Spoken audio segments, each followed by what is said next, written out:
Hi there, lovely, beautiful, amazing souls. Okay, so this is going to be your Gemini new moon reading, and I'm going to take it a little bit slow, even though I'm a very slow talker. I just want to get into the details of a little bit of June. Okay, so astrological forecast relating to June, and I will start from the very beginning so that you kind of get an idea of what has happened up until, if you do receive this transmission or video before the new moon, you may get a little bit of insight of the information prior to the new moon. Okay, so when we started off June, on the 1st of June, Mercury entered Cancer. Okay, so which means that Cancer is a very nurturing, it's a very motherly, nurturing type of energy. So, did I say Mercury? I meant Cancer, if I did say Mercury. So, Cancer is very nurturing. It is very motherly. It is empathic. It is all about emotional intelligence. So it softens communication because Mercury is associated with communication. Okay, so communication softens. Your logic may give way to empathy. It encourages to speak from the heart rather than only the mind. Yes, emotional intelligence in communications will be more emphasized during the most of, if not all of, June. So on the 1st of June, this is what type of energy we stepped into. Okay. Now, Cancer is also associated with the divine feminine. Okay, it is the mother archetype. So it can also, besides nurturing, it can also be empowering your communication as a female. So things that you could not say maybe are also being said during this time as well. Okay, that's another aspect of it. Now, and that's where emotional intelligence is coming through. Okay, it's where your logic is more softened, or seconds on the second level, and empathy is on the first level of communication, compassion and so forth. So this could be where you are turning inwards and looking at your needs as well, and you are wording your needs, okay, as a female, or if not, you know, you're connecting to the divine feminine aspect of yourself, and all that is, you know, maybe you're requesting to be you know, tended to, or nurtured, etc. during this time. Okay, so that's the kind of energy that I see that we're entering in June. And then on the 9th of June, I've got the time here as well, so around 7:48 a.m. Eastern Standard Time, Venus will be conjunct with Jupiter, the planet of abundance, luck and expansion. Venus, the planet of love and romance and beauty and all of that. Okay, so they're coming together in a conjunction, creating sweet days full of gratitude and appreciation. Okay, it's like you're feeling like everything's blessed during this time. It can also feel very lucky. Okay, it's probably one of the most fortunate days of the year. If you're thinking of manifesting something, such as romance, money, or anything else your heart desires, basically. It's one of those lucky days. I mean, we do have another very auspicious lucky day during this month as well, which hasn't been around for over a decade. But this one here is also very lucky. Okay, so the 9th of June, if you do receive this video before then,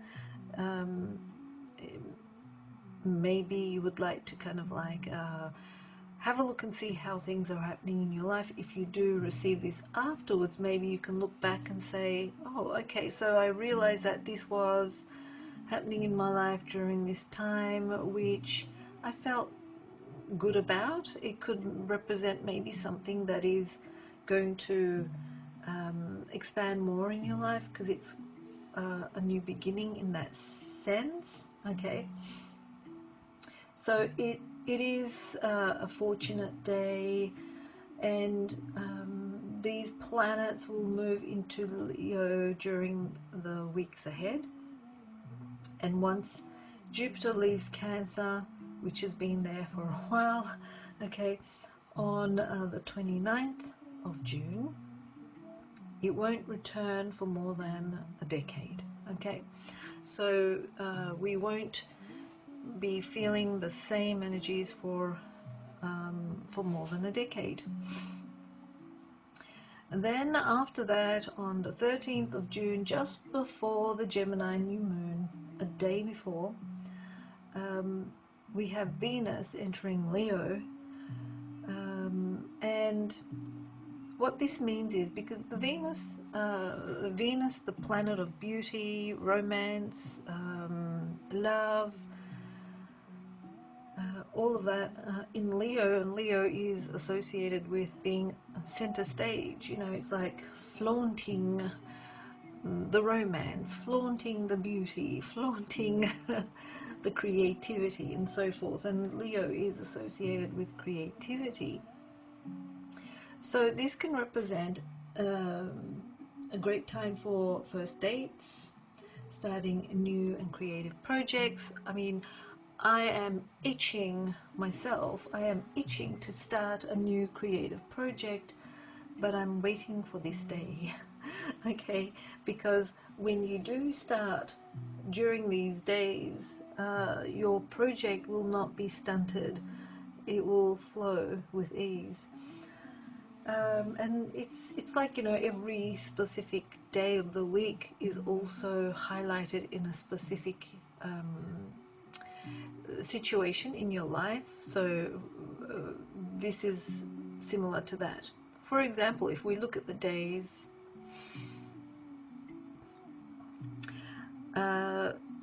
Wednesday is a very creative day. It's very creative. Thursday is associated with money situations, finance, abundance. Friday is associated with love and beauty. So, for example, if you want to get a haircut, Friday is probably a good day to go and get a haircut. Saturday is associated with Saturn, so it could be relating to planning things. You know, you're planning the week ahead. Sunday is a day to be creative. Okay, it's associated with Leo. Leo is sun, you know, ruled by the sun. So it is that creative and fun, childlike, fun-like, you know, energy. Monday is associated with emotions. It's a moon day, and it is related to maybe settling your emotions into situations. Okay, it is related to emotions, or how you feel about certain things. It can relate to how you nurture yourself and the people around you. It's very Cancer energy. Tuesday is very, I would say it's probably connected to Mercury as well as Uranus. Okay, so very airy kind of energy. It can relate to communication. It can relate to sudden changes. So you can use these days for specific, situations in your life. I mean, you can Google this as well, best time to go and see a beautician. Maybe choose Friday, for example, okay, or get a haircut Friday. Best time to sort out a dilemma in a relationship, maybe Friday or Tuesday. Okay, it depends on what kind of connection you have and how, or what kind of outcome you want, and so forth. Okay, so going back to Venus entering Leo on June 13th. Yeah, so it's a great time for if you're dating for the first time, first dates, creative projects, planning, maybe a trip, or anything to paperwork relating to a trip, like travel, visa, etc.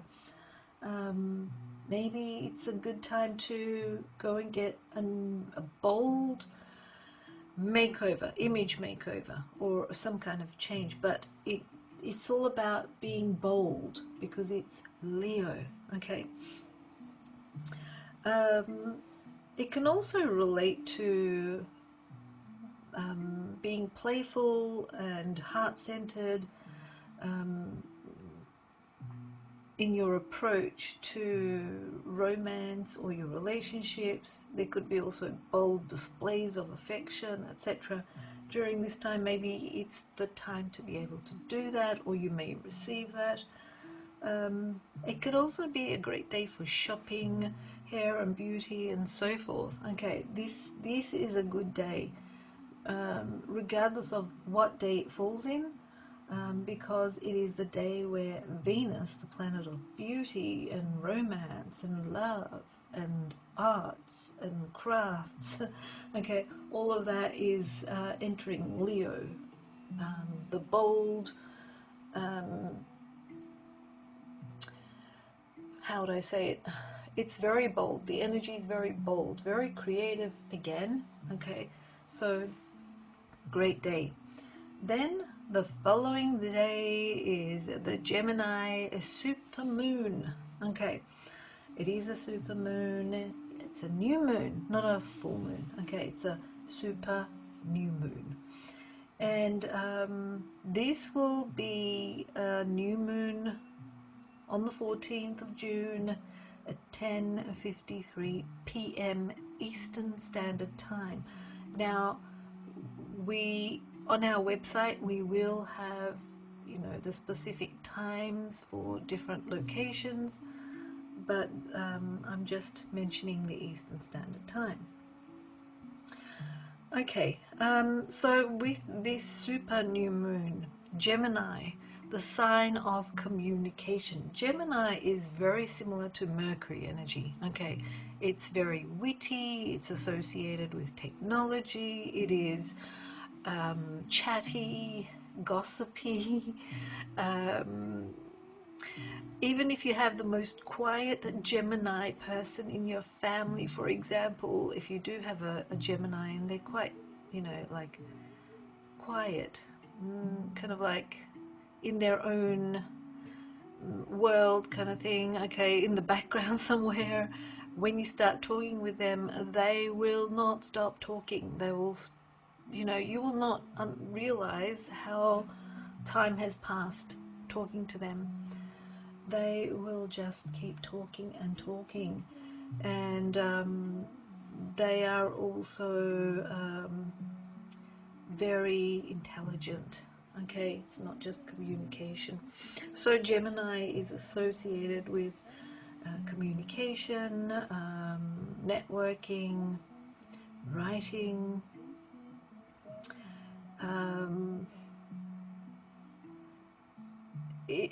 Gemini is the magician in the tarot deck. Because Gemini is ruled by Mercury. Okay, that's why it's like Mercury, because it's ruled by Mercury. So if we see Gemini in the tarot deck, let me pull Gemini, the Magician, out in my deck. They are air element. Okay, it's all about the mind, it's all about technology, it's all about it's very quick energy. Okay, it's very quick. And Gemini is also young at heart. Okay, there we go. Magician. They are how would I say it? They're the magus, you know, the magician. It's all about the mind. They're the hypnotist. They will show you the illusion and you will believe it, you know.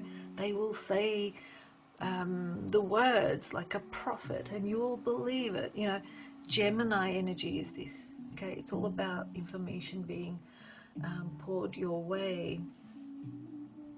Not like Aquarius. This is different. Okay, Gemini is more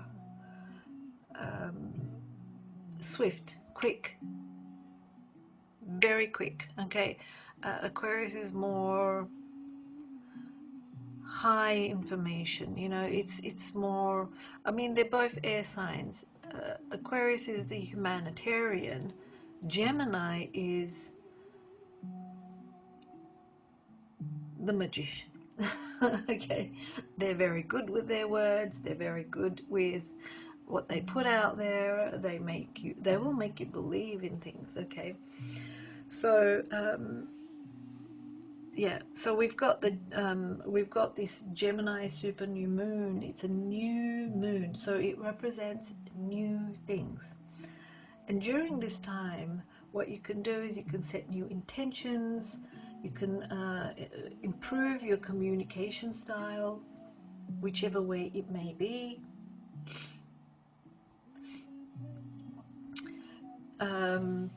You can pursue some sort of education. You may want to write a book or do some networking. Maybe you want to put something out on social media, a new, maybe some sort of idea, okay, some sort of craft or project. But with Gemini energy, it is more of a light-hearted energy. Okay, it's very light. Now, if you ever heard of light language, okay, Gemini is like the fairy type energy. Okay, light language where it is very quick, swift. It's that doo doo, you know. If you listen to light language, you will realize the difference. It's like very quick, airy fairy, almost like what's the fairy's name again? Tinsel? Was it Tinsel? Okay, so it's very quick, fast type energy. Okay, and we do have light language that is like that. Okay, very quick, airy fairy type light language. It's very, very suited to this Gemini energy. So, and also with this super new moon, you may be, you know, opening opportunities or doors to travel. Okay, so travel opportunities will be there as well. As long as you want to, they are there. If you don't, it's like if you seek something, you will come across it. If you don't, you will not even know it exists. So basically, if you really want to travel, opportunities will present themselves to you. Okay, so example, okay, a friend of mine said that she would like to travel to Italy, to Rome, but she doesn't know how to speak English. So she said, I'll pay for your ticket and, you know, what you're going to spend there, and you can share accommodation with me as long as you can translate for me. And we'll, you know, spend time there together. So that's like an opportunity that I was not even expecting. Okay, that's the kind of opportunity that may be coming your way in regards to travel. It could come in odd and weird ways. Okay, and it relates to the Gemini energy, as in translating, communication. Okay, there you go. So now, don't worry too much about how things will happen and when or through whom, etc. Just have your intent, have your vision, and don't worry about the procedure. Don't worry about, oh, I've got to do this and I have to sort this out, or maybe it's going to happen this way, or maybe it's going to happen through this person. Do not worry about any of that. Just imagine and feel and sense and live the experience of you being there. If you really want to travel and just having fun and just enjoying yourself, and the opportunities will open up to you. Okay, so that's the Gemini super new moon on the 14th of June. Let's move forward, because the reason why I'm, putting all of this information out there, because these are very, how would I say this? They're very special times that we're going through. Okay, we are going through special times. They are very trying. They're full of curiosity. They are weird, twisted in a sense. Okay, it's almost like, going deep into the rabbit hole kind of energy. But all in all, each and every individual is feeling or sensing some sort of difference as we move forward in our timeline of the experiences that we're having, not just at the personal level, but also at the collective level. Okay, that is why I want to just go through these specific astrological energies, and as you're aware of the forecast, you will be able to work with it. Okay, it's not about, oh, this is going to happen and I have to just abide to it, or I can't get out of it. It's an energy or a forecast that you need to be aware of so that you can work around it. Okay, so on the 19th of June, 5:18 p.m. Eastern Standard Time, Chiron will enter Taurus. Okay, Chiron is the wounded healer. And entering Taurus, the sign of stability. Taurus is ruled by Venus, so it's also associated with beauty. Taurus is earth energy, earth element. Okay, so it's very stable. It's not like air or water or fire.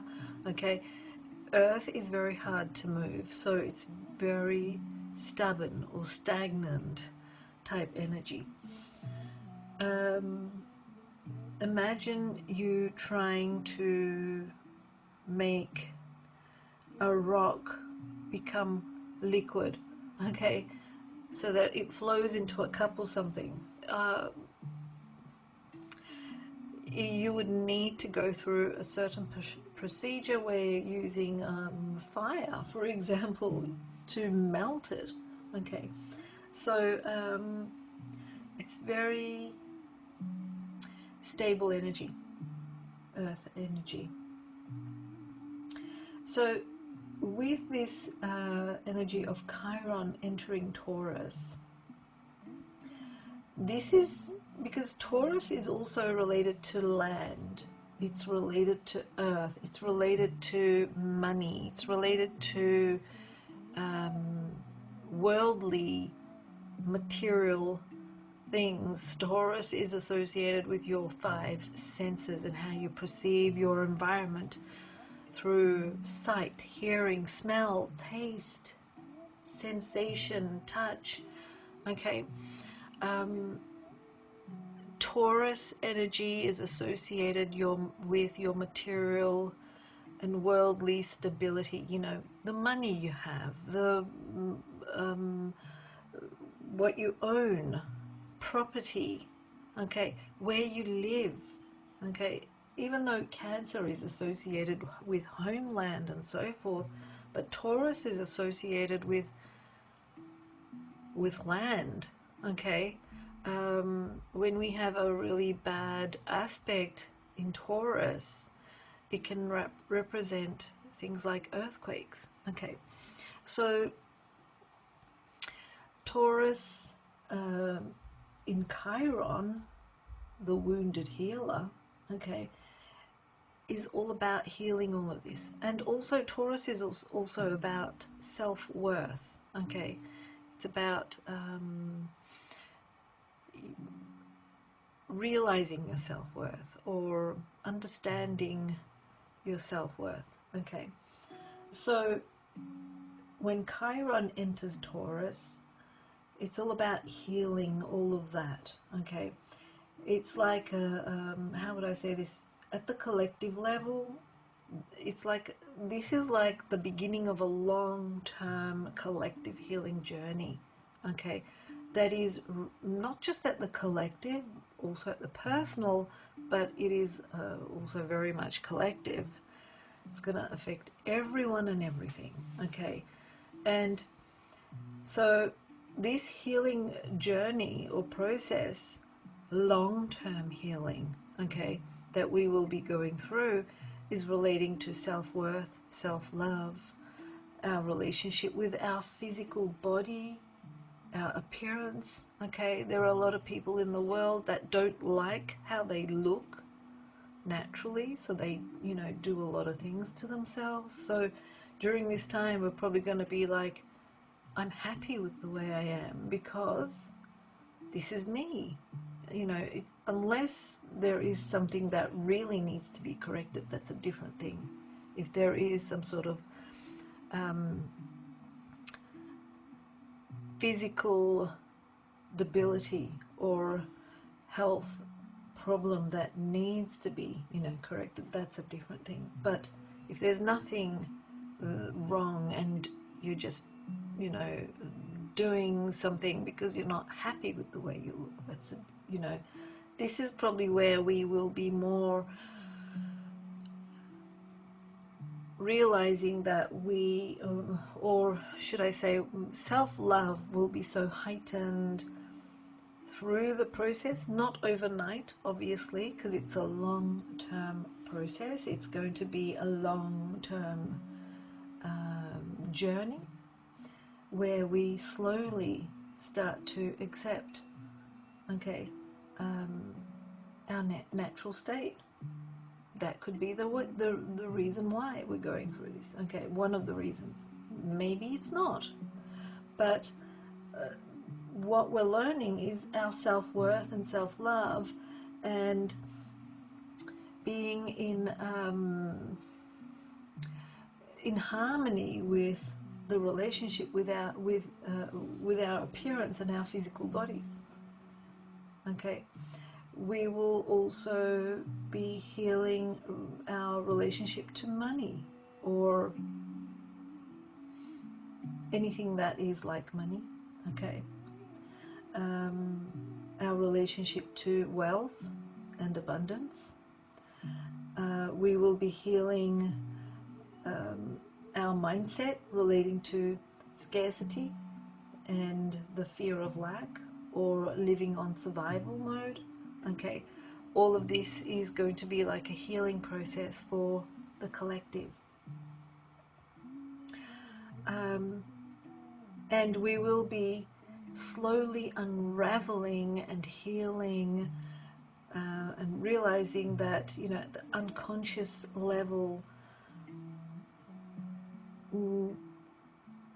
whatever we used to think that we do not deserve or we do not deserve to have, that relates to our nature or our natural way of being, our sensuality, or the pleasures of life, you know, we will be like, I don't deserve being happy, or I don't deserve having this kind of experience because it's too extravagant for me. For example, you may be starting to say, well, I do deserve that. I do deserve that because I want to experience it. Okay, so that could be like, you know, we will be realizing that our worth is inherent and not something we need to earn. And this will be resulting in a deeper sense of self-love, which will ultimately connect us with the infinite abundance that is always available to us at all times. Okay, so that is Chiron entering a Taurus on the 19th of June.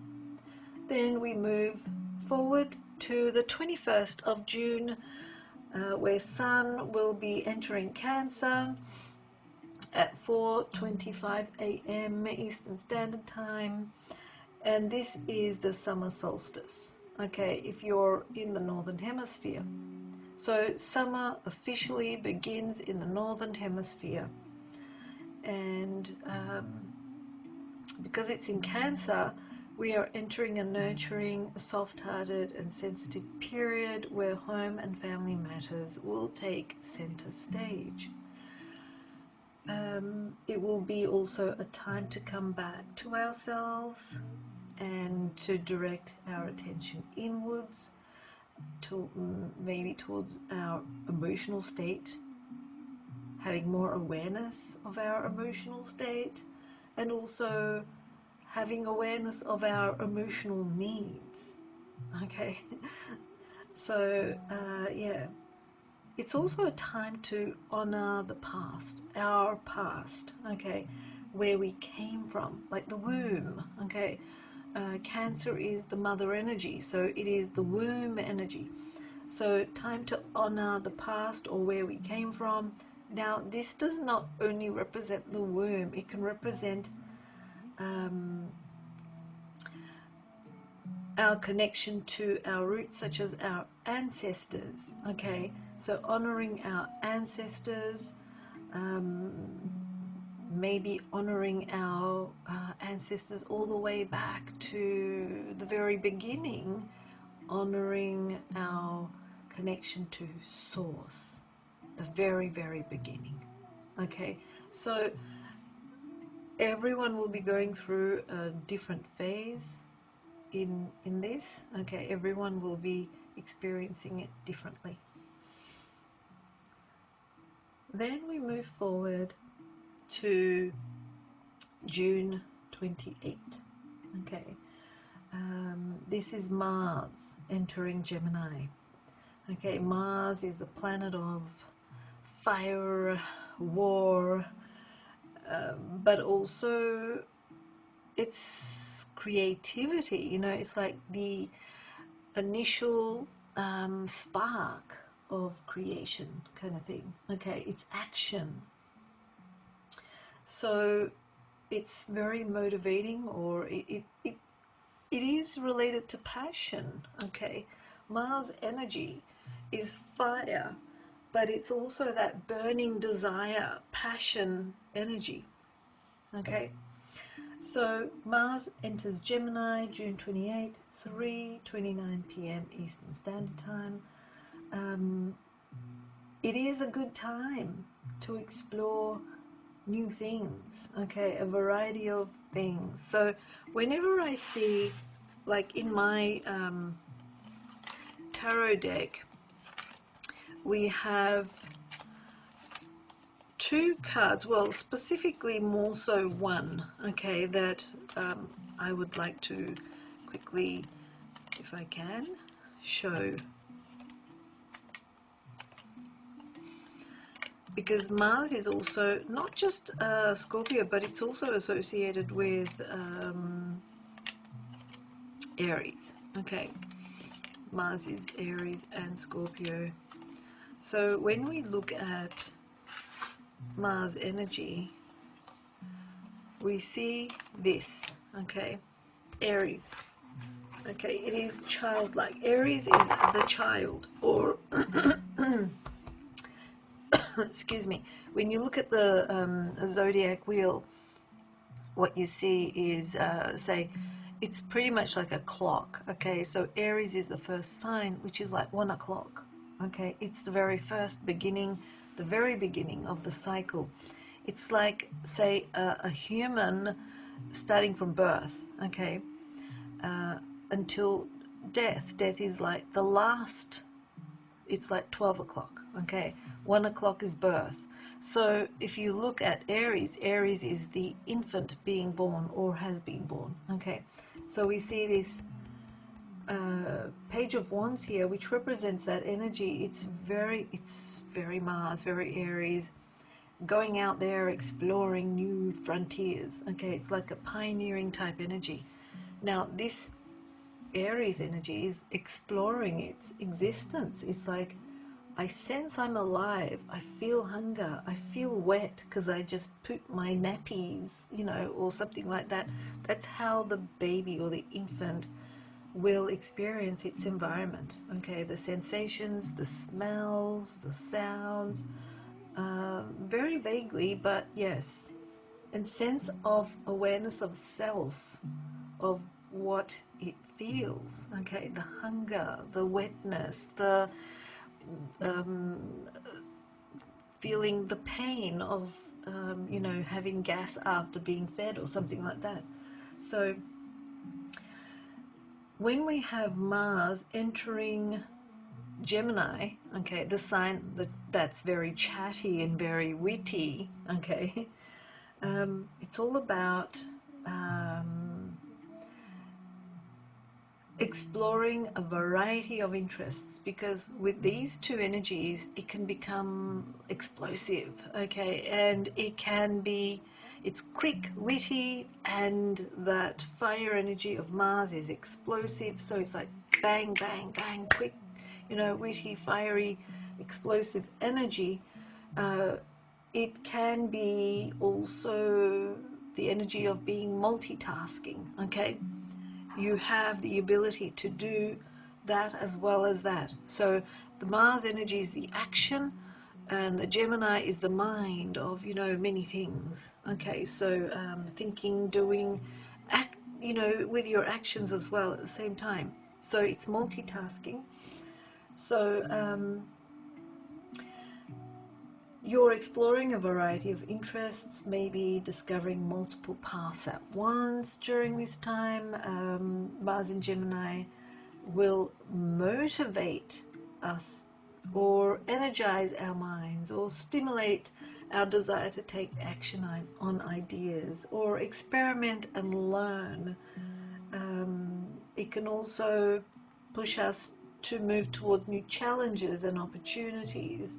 It can support our ability to be more adaptable, to be able to multitask, and take risks in activities that involve things like writing or public speaking, debating, teaching, maybe sharing perspectives with others, okay. So it's one of those days, okay, but there's a downside to this, because Mercury is retrograde, okay. So what we see with Mercury being retrograde and Gemini being in Mars, it can be very Saturn-like energy. It can kind of like constrict or restrict, okay. It could be like a storm of crises, okay. And this is around June 28, 29, okay. These two dates we need to watch out for a lot of things that relate to Mercury, because Mercury is retrograde in Cancer, okay, which is a water sign, and it's also coinciding with the Capricorn full moon during this time. The Capricorn full moon is happening, I think it was on the 29th, yes, the 29th. So during this time, there could be, now it doesn't have to be this way, but it can be, so you just need to be a little bit vigilant, okay? It means that, you know, with full moons, people can be a little bit edgy, okay? It's the word lunar, okay, or lunatic, comes from the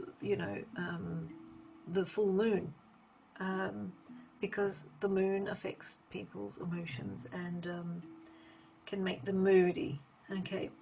So there could be tense endings and confrontations at work or in family or in your life in general with people, okay? It could be like suddenly you just walk out the door and slam the door as you walk out, you know, things like that.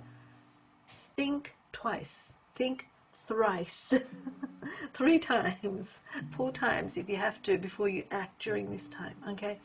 June 28 and 29, be very, very vigilant with how you act and what you say. It's very important, okay? So be extra vigilant, because there could be communication mishaps, there could be flight delays, there could be lost luggage, so maybe not a good time to travel. Your electronic devices may be malfunctioning, issues with your mode of transport, not just travel, but it could be like, you know, car, bus, train, etc. Issues in traffic or how you move around. So these are the things that you need to be careful of, okay?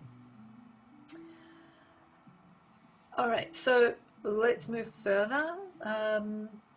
June 29th, Mercury will be retrograde in Cancer. I did mention that before. This is going to occur at 1:36 p.m. Eastern Standard Time. So as the Mercury retrograde begins, yes, possible mixed signals, confusion, brain fog. Okay, people could be talking to you, but you may not be understanding a word of what they're saying, okay? There could be fateful conclusions, possibly mostly related to work, etc., career, but it could be in any area of your life, okay?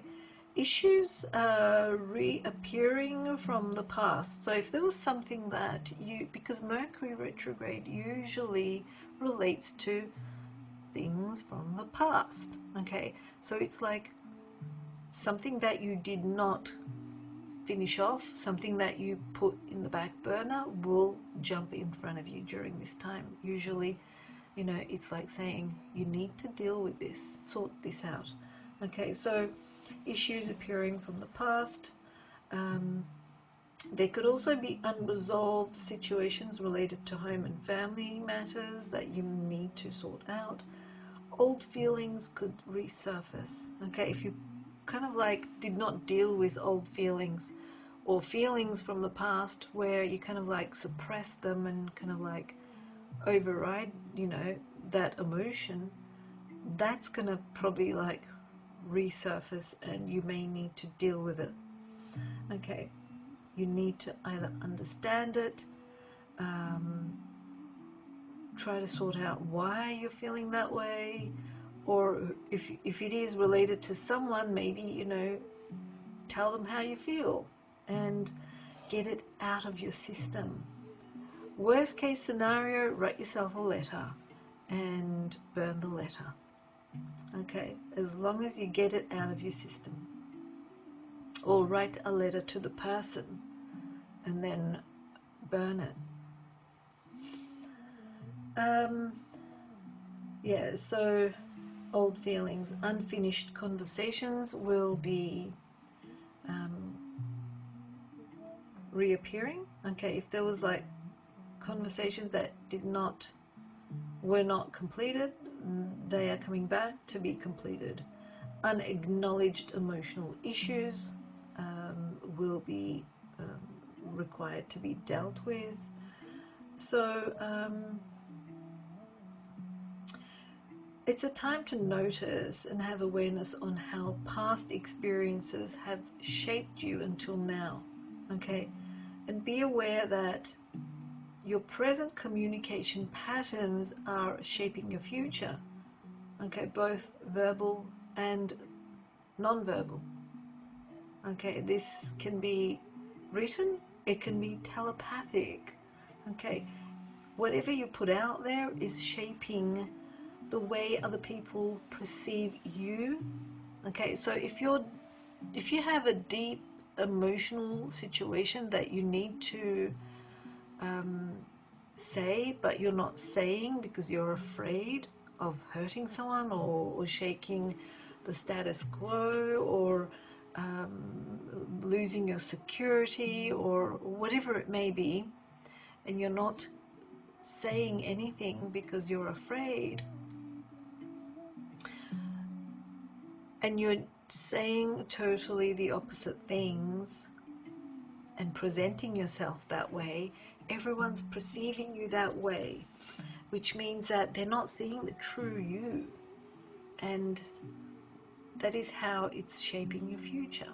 Okay, so and if you're complaining about, say, your partner, okay, to your parents, okay, your parents are starting to see your partner with the eyes of your complaints, and this will shape your future. Okay, the way they will treat your partner and the way they will treat you as a couple is because the way you have put the information to them. Okay, so your words are going to shape your future. Okay, so that's Mercury retrograde in Cancer. Then again on the 29th of June at 8:56 p.m. Eastern Standard Time, we have the full moon in Capricorn, which is the strawberry full moon, and this full moon will be squaring Saturn, the planet of construction, and also squaring Neptune, the planet of dissolving. Okay, they will both be in Aries, the sign that is Aries, okay, the pioneering sign of courage, and it's instinct driven, and it relates to action and being bold. Okay, well, fire energy is always that, regardless of what sign. They're bold. So these energies, the combination of these energies, are asking us to take a good look at our responsibilities. Okay, so Capricorn is very responsible, for example, but we've got, the planet Saturn is, rules Capricorn as well as Aquarius, but rules Capricorn. Okay, it is squaring this full moon, and the full moon is in Capricorn. It's a square, and it's a hard aspect. Okay, so with also Neptune, the planet of dissolving, where Neptune is pretty much like Alice in Wonderland. Okay, that's how I can explain it. Okay, so How would I say this? The full moon, which is Capricorn, hard-working, pioneering, it's like the goat that climbs the highest mountain, okay? But it's at a square, and Neptune is also at a square. And these energies, in the combination, they're asking us to take a good look at our responsibilities. Are they truly our responsibilities? Is it something that we're doing out of duty? Is it something that we're doing due to fear, due to guilt, due to conditioning, past conditioning? You may need to get clear on your priorities, okay? Neptune will bring an element of confusion and blur, okay? It will blur your imagination will be blurred, but your reality will be blurred as well, okay?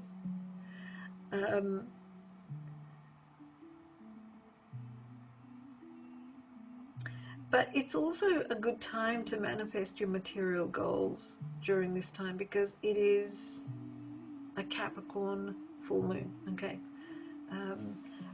Then after that we get to the end of the month, which is Jupiter entering Leo, okay, on the 30th of June at 1:52 a.m. Eastern Standard Time.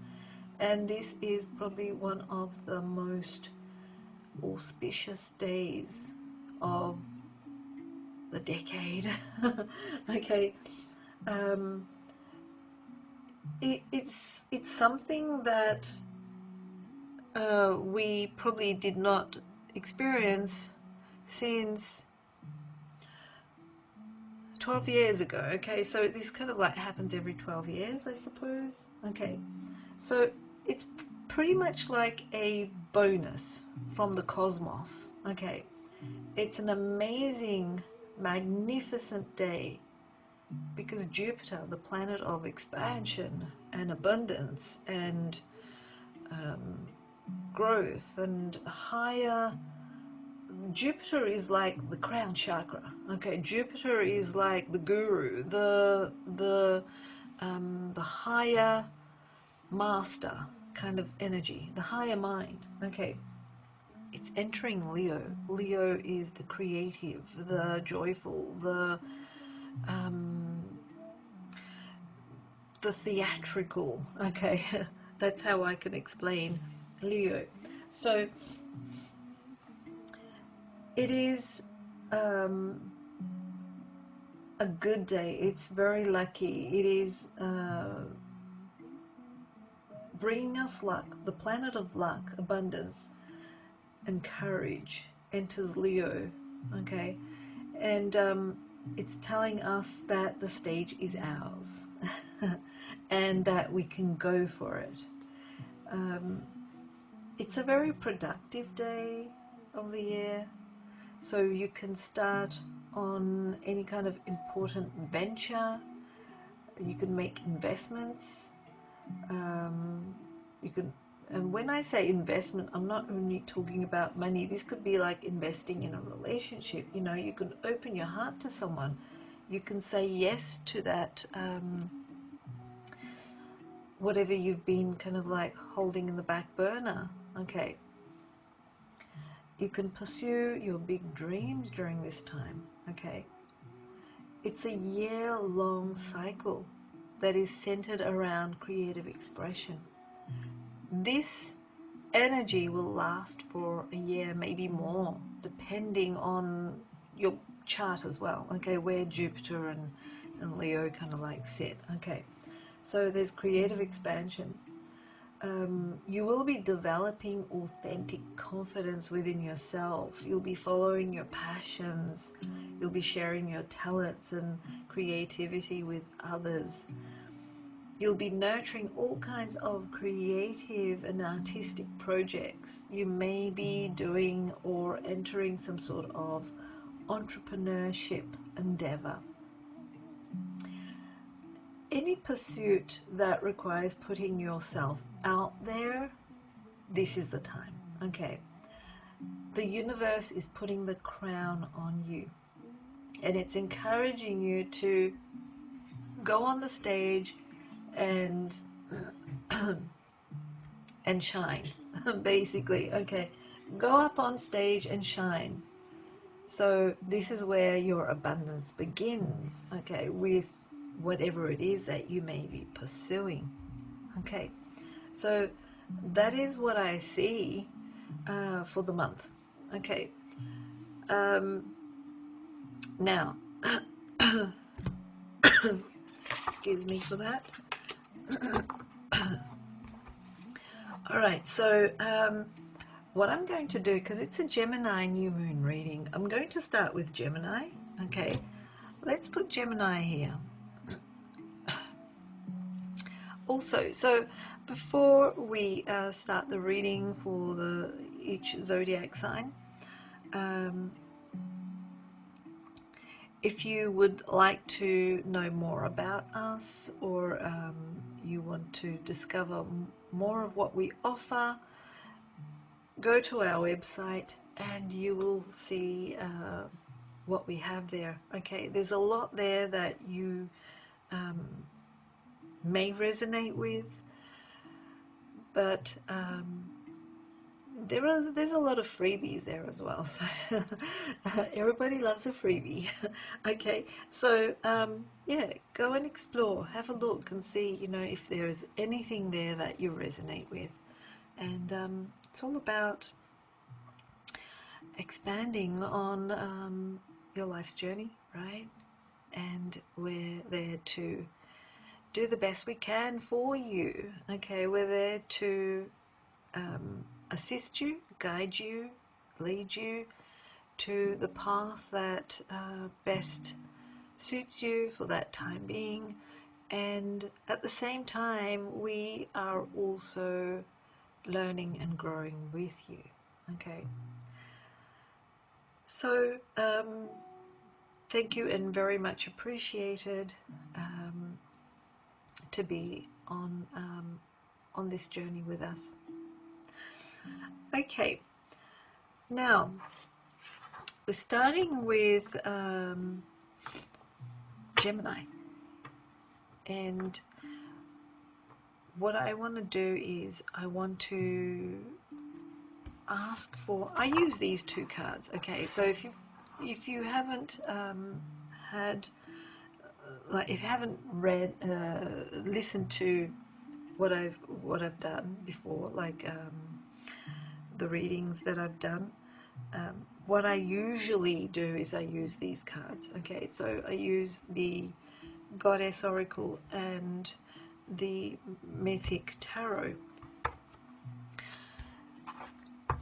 And if you want to cross-watch for your sun sign, moon sign, or ascending sign, you'll get a better kind of like an overall feel of what's there for you. Okay, you could also have a look at, you know, which sign is very much highlighted in your chart. I mean, you could be a Gemini sun, but you may have a lot of Cancer in your chart. Okay, you may have a lot of that energy, so you would probably be also listening to that as well. Okay, you can also cross-watch for your partner, for your friend, your family members, your pets, okay, as well. All right, so what I want to do is I want to ask for one card for each sign that I will be doing the reading on. So for Gemini, okay,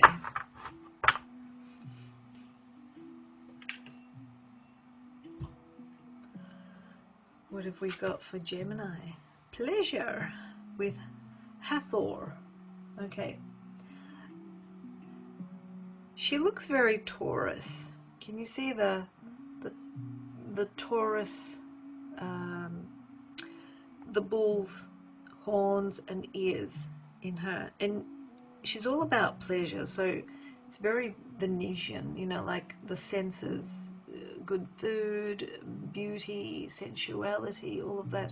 Okay, so yeah, she's all about the pleasure. So let's ask for some tarot cards here. Okay.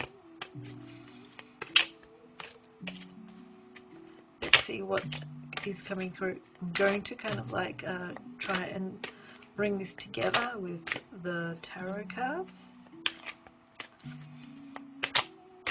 So pleasure usually is self-centered. It's related to self. Okay, it's related to what brings you pleasure. What is it that you enjoy doing? Okay, and that's what this is saying.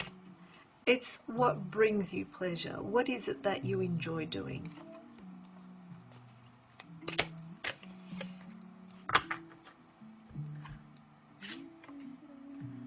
The High Priestess, Two of Pentacles.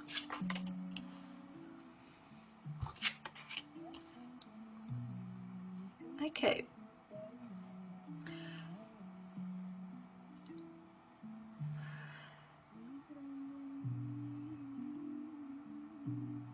So the High Priestess here represents your subconscious, okay? And we've got this Queen of Pentacles here. She is also associated with Taurus energy, okay? I'm going to bring this forward and show you that, okay? Look at there's a bull in the background. I don't know if you can see that, okay? There's like, or is it a cow, okay? And we've got the bulls on the arms of the chair, okay, or the throne she's sitting on. She represents that Taurus energy. Taurus is ruled by Venus, okay, and that's the same energy with Hathor, okay, pleasure, the bull. It represents your five senses. It represents what brings you pleasure, the physical body, etc. But we've got the High Priestess here, which represents your subconscious. Okay, this could be relating to you and your subconscious, where you're afraid to kind of like go deep into your subconscious, because we've got this fear of guilt, fear of experiencing grief, fear of loss, and so forth. Okay, it's this emotional fear that's coming through that relates to all of this energy. So don't be afraid to push the boundaries of your mind, or, you know, like go deep into your mind. It's like, you know, when you realize that you can transcend your own limitations, okay, and realize what brings you pleasure in the material world, okay, you will be happy. We also have this here, which represents making do, okay, it's like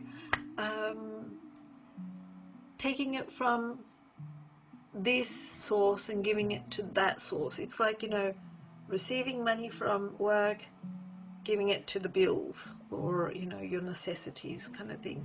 So it's kind of like having this balancing act happening there, okay? And this is saying that this is actually one of, okay, because we've got the Star card here, okay, it's saying that this is actually a very amazing beginning for you, okay? This time of the year is a very important beginning for you. It's like you're opening a brand new chapter in your in every area of your life, not just, you know, one area. your appearance, the way you present yourself to the world, is pretty much there. Okay. It's saying, you know, it's almost like saying you're getting messages, or the universe, okay, see the star there? The star is like messages coming from the stars, or the cosmos, or the universe, okay? The universe is giving you the green light to try a new image. This is very physical, okay? It's your appearance. It's you, what brings you pleasure, okay? You can do something to your image. You can start something new, like a creative project or something like that, okay? You really need to look in the mirror, okay, and confront yourself. That's what we get here. You really need to look in the mirror and confront yourself.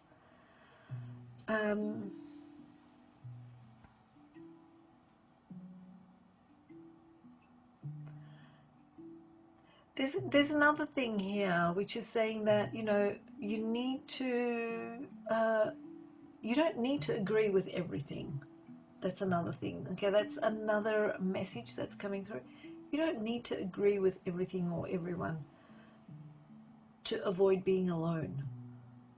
Maybe the fear of, because we see, you know, like people running away, you're kind of like, you know, feeling this sense of being alone. So you don't have to agree with everything just to avoid being alone.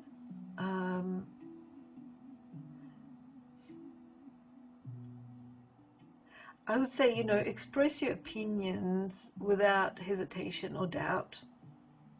Don't be afraid to say no if it doesn't feel right. Do what, you know, brings you pleasure, what makes you happy. Because at the end of the day, what I do see is that you're going forwards towards a bright future, okay? Whatever you do, with love, with pleasure, what makes you happy, with happiness, with joy. If you act with fear, you'll be stunting your ability to move forward, okay? So that's what I'm getting for you, Cancer. Sorry, Gemini. Okay, so enjoy your moon. Enjoy this moon.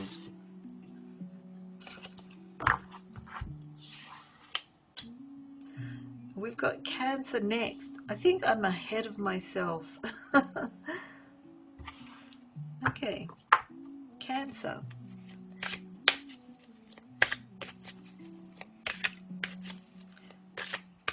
Let's have a look and see what comes through for Cancer.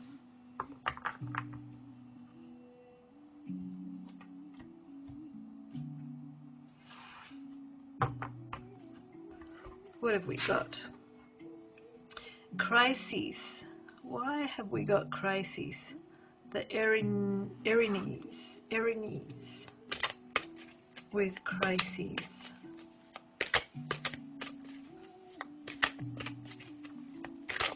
Let's have a look.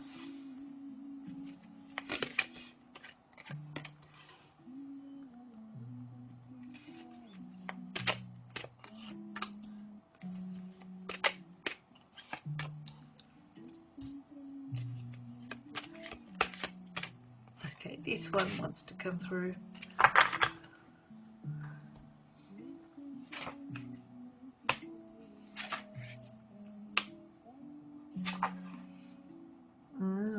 Okay.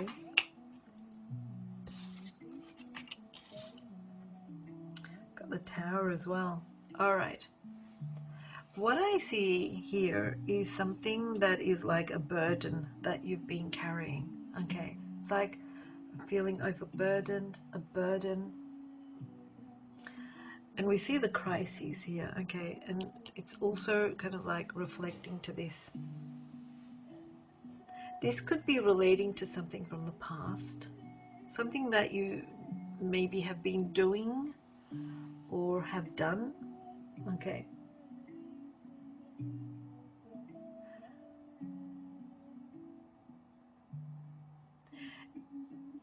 There's a lot of this mind, body, spirit energy, or the subconscious, the spirit, and your mental energy also coming through. Okay. It's saying keep yourself busy during this time with things that make you be in the zone. Okay. So that you can connect to self, to source, to that divine feeling of not being here. Okay. Basically, I don't know any other way that I can explain it, but it's pretty much like saying just being here in the now. Okay, being in the zone and losing track of time is what you need to do during this day. Okay, during the day of the moon, as much as you can. The more you are pushing your mind, the more you are overworking, the more you're stressing yourself out.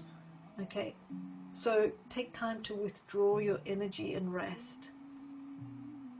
Otherwise, it's too much going on. It's affecting the mind.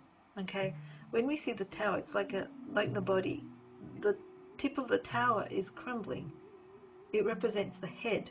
Okay, we see a lot of fire energy, and we see a lot of fire energy here, which is the head.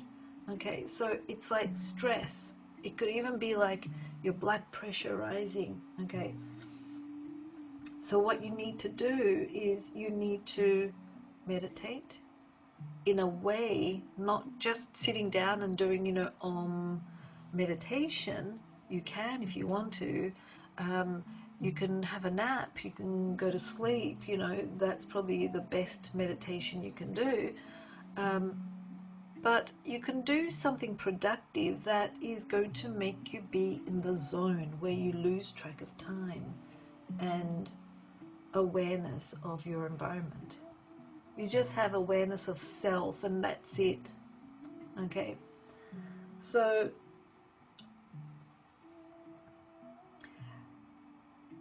this is essential for you to be fully connected to that divine energy, okay, during this time of finding harmony with. If you don't have energetic harmony, you'll end up having headaches, for example. Okay, that's one of the first symptoms that you have when your body is out of harmony. The very first symptom that you have is headache. Okay, it just means that you're out of alignment. You're out of balance. Okay, and what you can do is be productive. Do something that is going to help you be in the zone. This could be, like something that comes back to you from the past, where it could be like a burden that you've been holding on from the past. Maybe, a work situation that you've been pushing forwards in, that you've been holding on to from the past, whatever it may be. But what you need to do is you need to free yourself from this so that you can move forwards to the future. You need to let go. You need to let it break down.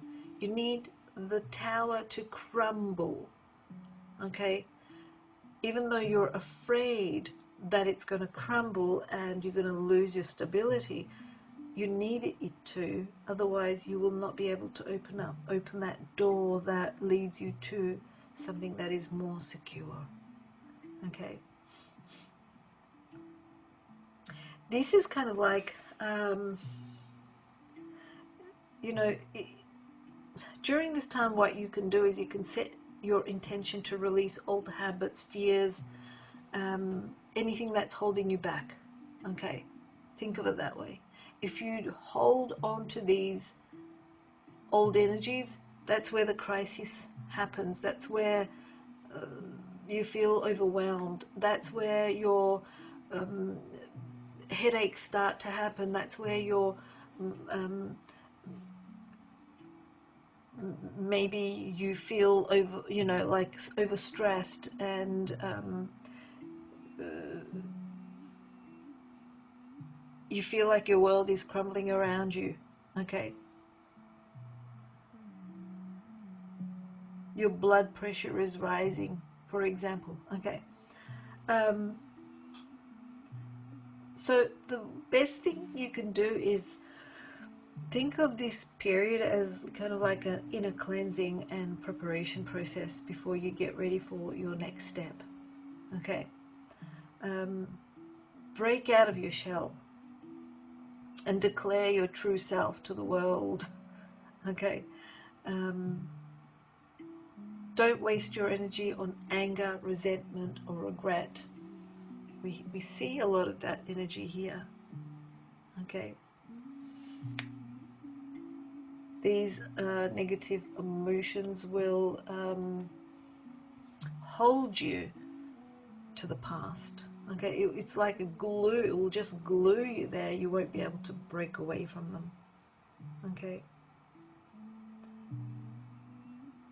During this time, you'll also see who is your friend or your enemy, your friend or foe. If that person's with you, supporting you through hardship, they're a friend. If they're running away from, you know, supporting you in something that is really huge, hard for you to handle, and they're running away from that, you know, you'll see during this time who's your friend and who's your foe. You will know if it's genuinely a friend, they will sincerely be there for you. Okay.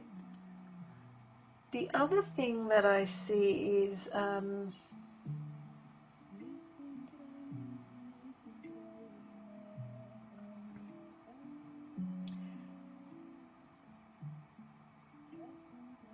don't let other people mock your dreams, and don't mock others.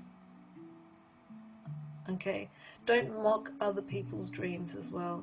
Okay, I'm seeing that, you know, you need to have that balance, because we see that they're very, you know, it's very balanced harmony, but then we've got the tower there, so it's kind of like saying, okay, you're there and the person's there in front of you, or whoever it may be. Don't mock their dreams, and don't let others mock your dreams. Okay. Every challenge has its own reward. Okay, there's a reward for every challenge, every difficulty. You just need to know how to see that. Okay. That's what I'm getting as a message here. So whatever you thought was a crisis, or you thought that is, you know, going against you, there's too much, you know, you're feeling on edge, be in the zone, find harmony with within yourself. Okay, that's the best way you can. Better yet, just go and have a nap. Okay, yeah, so that's what I'm seeing for you during this day. Okay. So enjoy as much as possible the new moon in Gemini.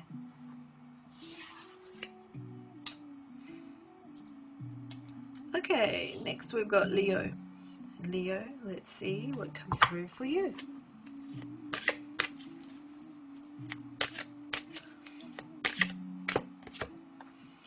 Illusion with Maya. Okay.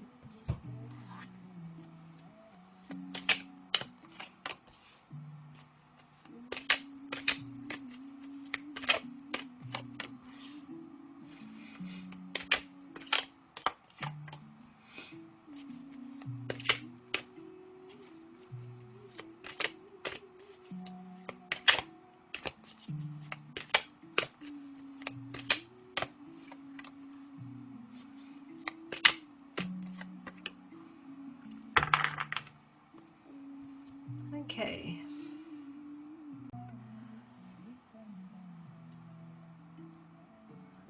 So what do we see here for Leo? Got that Taurus energy with the Hierophant.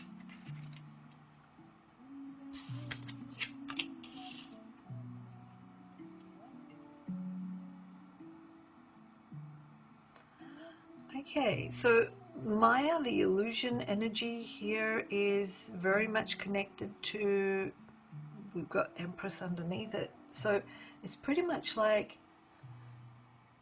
your imagination, okay? Even though Maya is associated with illusion, it can represent you, the Empress, being creative, creating through your ability to having the veil thinned, you know, channeling that information, channeling that creativity, okay? It's like you're being inspired. It's like you're plucking the information or the inspiration directly from spirit or from source. It's an idea that you must trust and act on it. That's what I'm getting here, okay? What I also see is that there's a lot happening around you during this time, okay? It's like you know, a lot of people around you. It could be, you know, a social group, maybe team stuff going on. It could be like groups and so forth, because we've got the Hierophant here, which represents known institutions. You know, it could be maybe you're joining a theatre group or something, or you're joining your local gym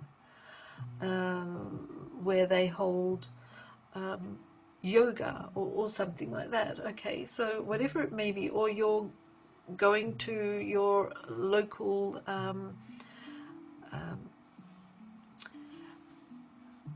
maybe it's, you know, like arts and crafts classes being held, and you're going there and, you know, you're doing something creative, but you're kind of like in groups. That's what I'm seeing there, okay? And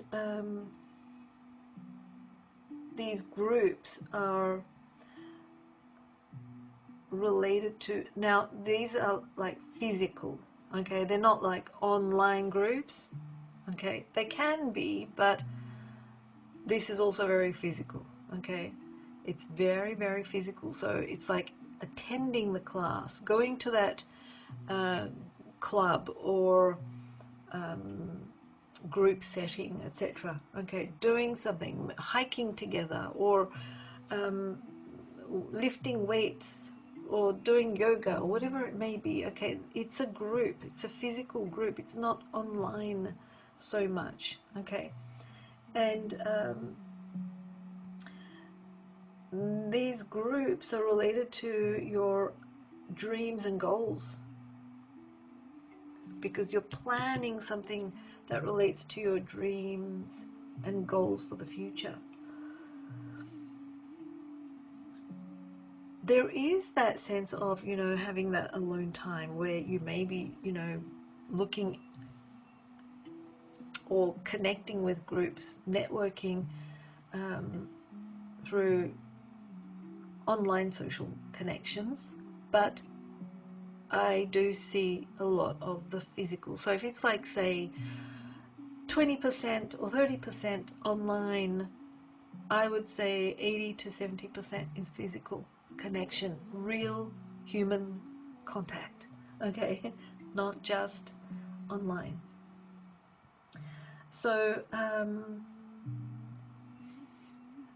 what I also see is we've got the Hangman there, okay, and the card of illusion with that creativity is also showing you what is something that, you know, the Hierophant here is, you know, it's pretty much like a therapist, your inner therapist, okay?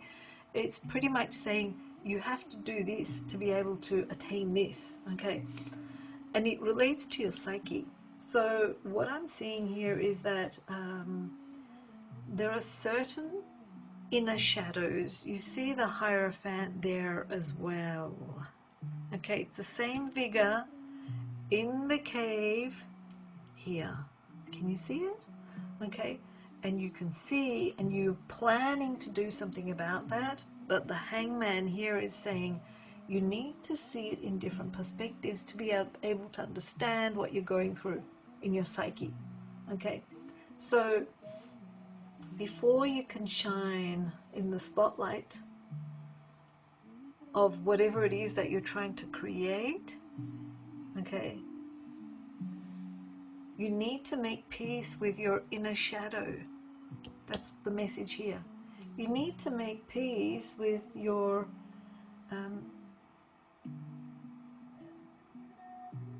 fears, negative thoughts, or if you're channeling the information, the fear that this is something evil.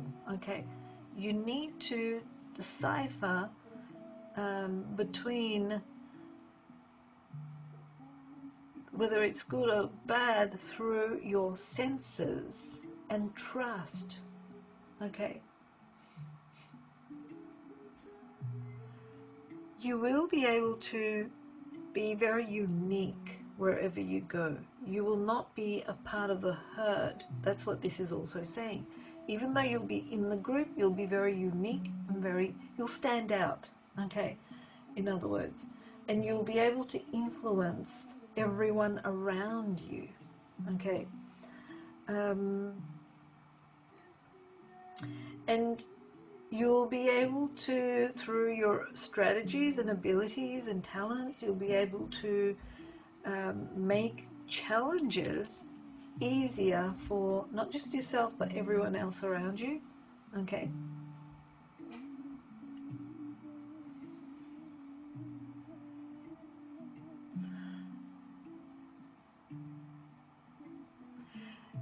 I do see you sharing, inspiring. Okay, this is like teaching, sharing, inspiring. So whether this is, you know, like some sort of effort that you're putting out there that is maybe spiritual, okay, different perspective for others, whether your efforts become a respected achievement depends entirely on your ability to be patient and grounded and consistent, because this is very earthy. Okay, this here is very earthy. It's Taurus. This is Neptune. Okay, it's very earthy.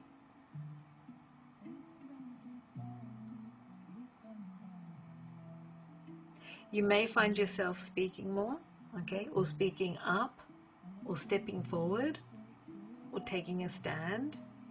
We see that there as well. This is something different for you because normally maybe you may remain in the background, okay?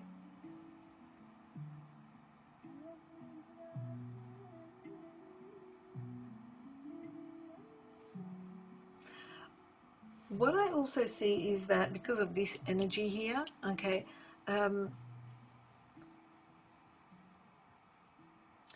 what matters is not what others expect of you, because the Seven of Wands usually represents you being unique, not, you know, it's there's a group there, but you are not part of the herd. You're unique. Okay, so what matters here is not what others expect of you, but how you want to be perceived.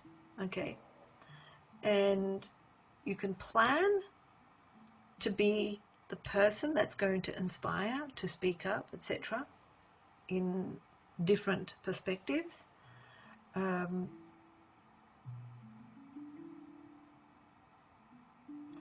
When you do showcase your own style,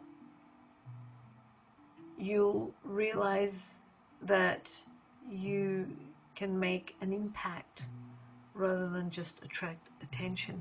Okay, you will realize this, and trust. That's what it's saying. It's saying trust the information that's coming. Okay, it's coming through your higher self. Okay, so that's what I'm seeing for you, Leo. So enjoy this Gemini new moon.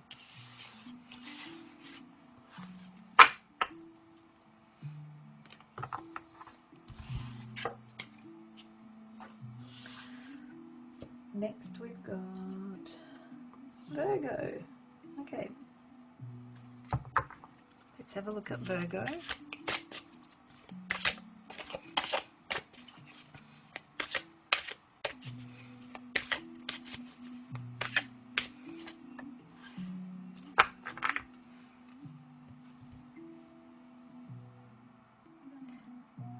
Okay, let's ask for some tarot cards here.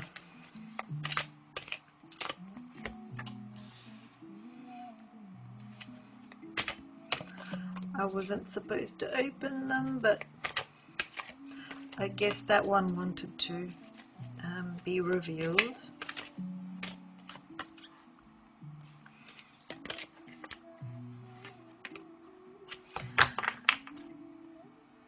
Okay, let's see what comes through. We've got Sophia with wisdom.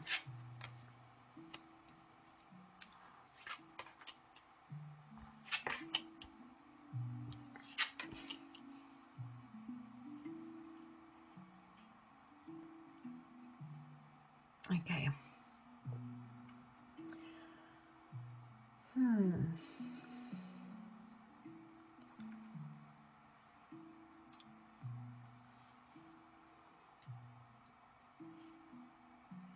What's the message here?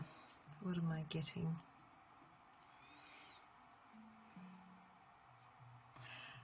This is very similar to this energy, but Sophia also comes across as similar to the High Priestess. Okay, wisdom.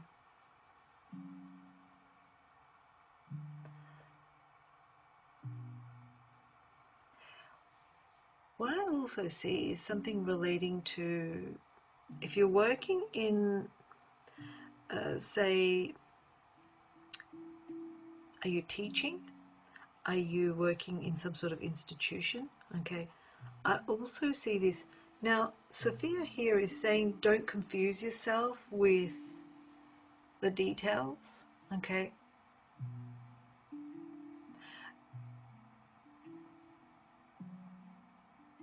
Don't get lost in the details.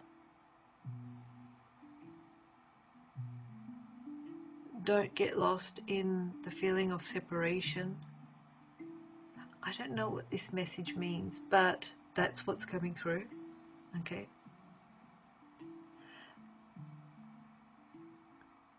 So,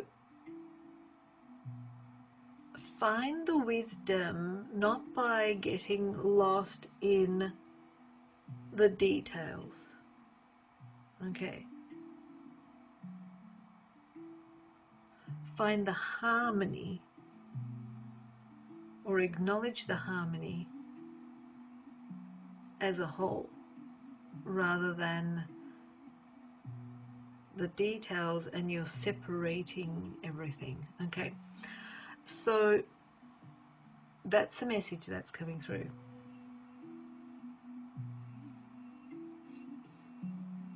You're seen as the wise one. That's the other message, okay?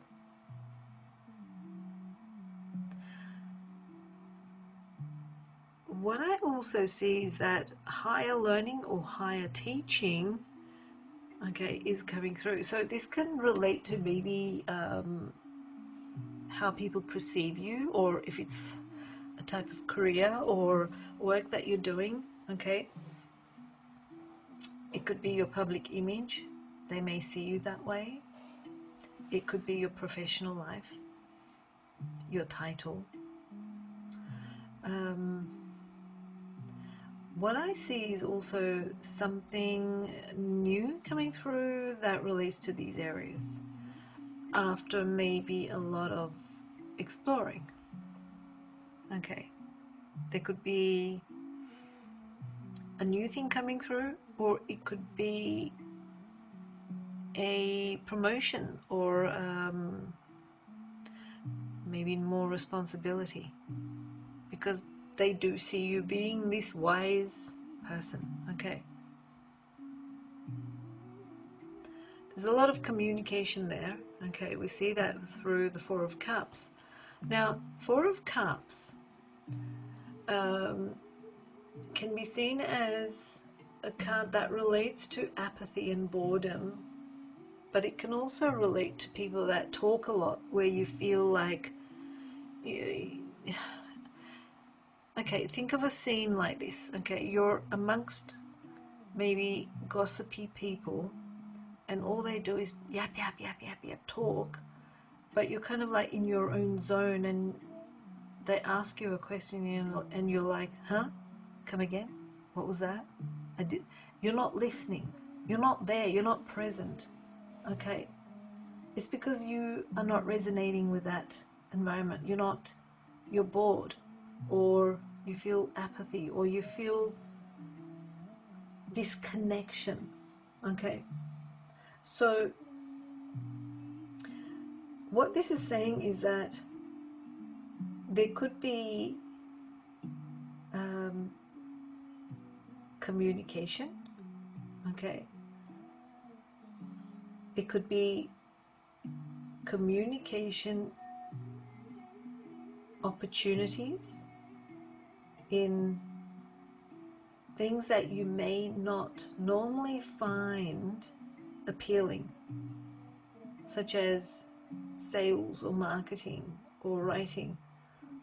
Maybe you do, but maybe you don't, because this is saying it's kind of like something that you're disconnected to. You may not even realize that you may actually like it. Okay. It requires some sort of communication modality, okay, whether it's direct communication or writing or online or something like that. What you need to do is you need to evaluate without confusing yourself to the point of looking at every detail, okay, where you're so confused that you don't know how to put it all together, okay. So what this is saying is that you need to take on a more unifying role, okay, with the goals that you evaluate, or be more rational, okay. Don't confuse yourself, and also do not feel separated or disconnected within your social circle, okay, because you will need them. You will need them for whatever it is that you want to achieve, okay, in the future. You may try to reconnect in social groups, okay, such as friends or people that you associate with, and you'll realize that what you've been doing in the background is or you realize that it's valuable, okay, what you've been doing in the background.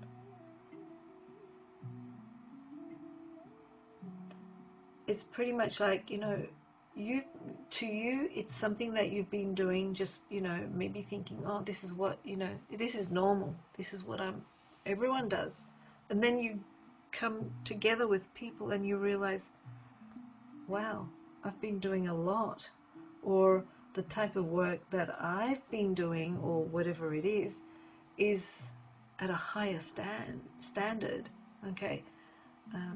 So you realize that's why you need social groups, okay. You need to realize by comparing, okay.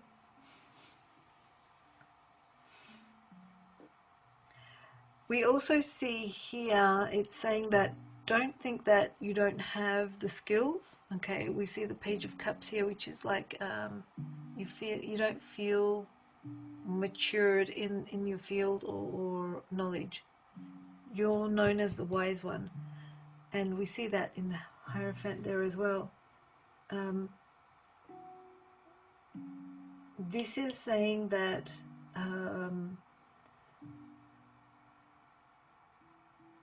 you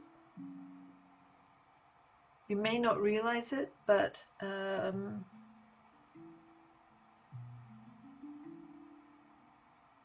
your talents and your experiences are very much appreciated. Okay. Trust your experiences. Trust what you learned in the past. That's another thing, okay, that's coming through.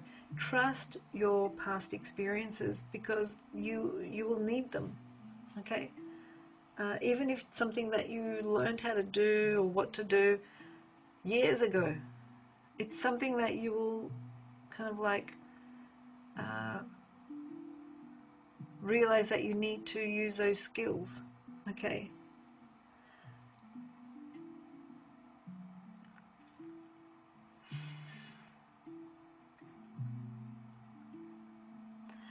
I also feel like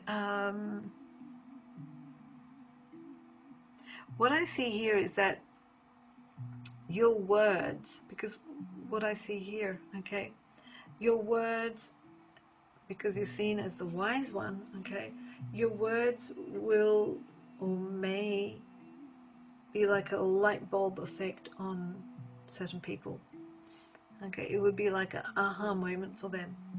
So don't take your words lightly, okay?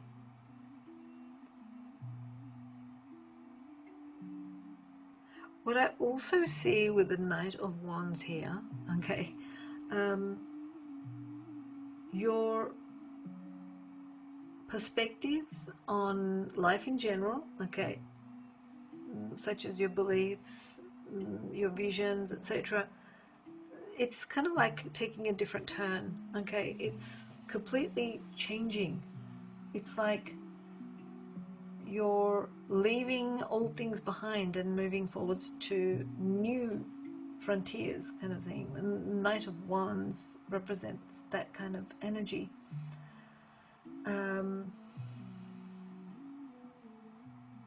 But don't let go of old energy, okay? Like when I say don't let go of old energy, I mean people, okay?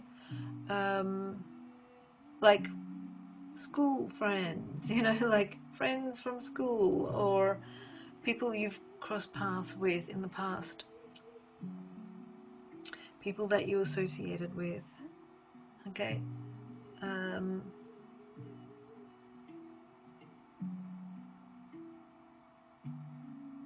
Because you will definitely cross paths in the future and you may need them for something, okay?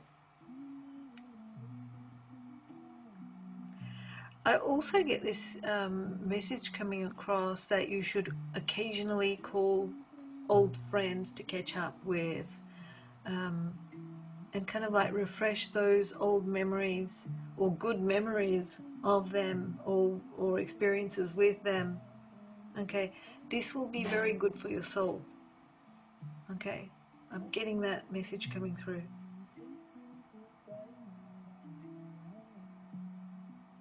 So that's what I'm getting here for you, Virgo. Yeah. That's the message that's coming through. It was a bit of a, I don't know, the message was a bit confusing in the beginning for me, but that's what came through, okay? So enjoy the moon energy. Moving forward, next we've got Libra. Okay, let's see what comes through for Libra.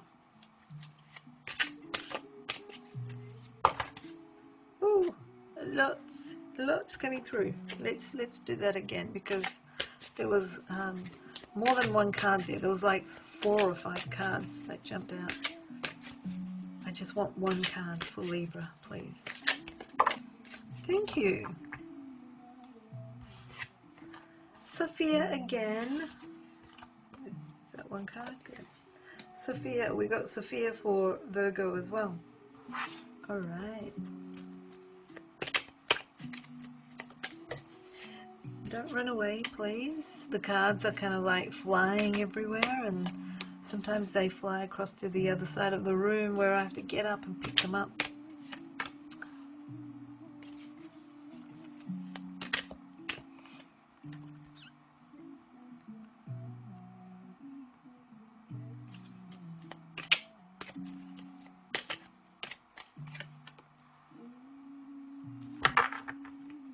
Okay. Sophia is pretty much like the High Priestess in the tarot deck.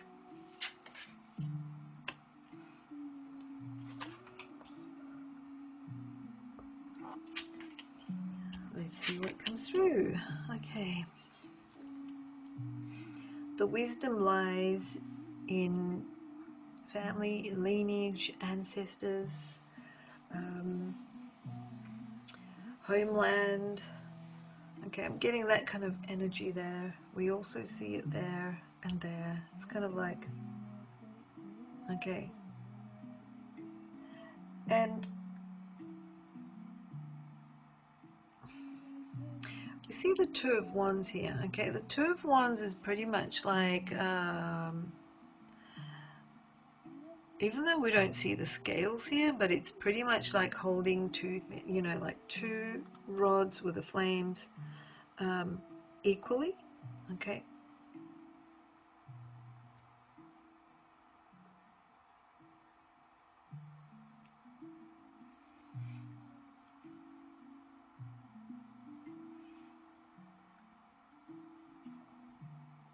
I do see overseas travel.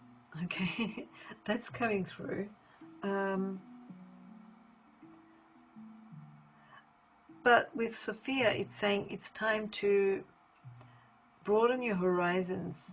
The Tower there is all about letting go of conditionings through your lifespan, connecting to your roots, the wisdom of your roots, your ancestors. It's very philosophical, okay, the message here.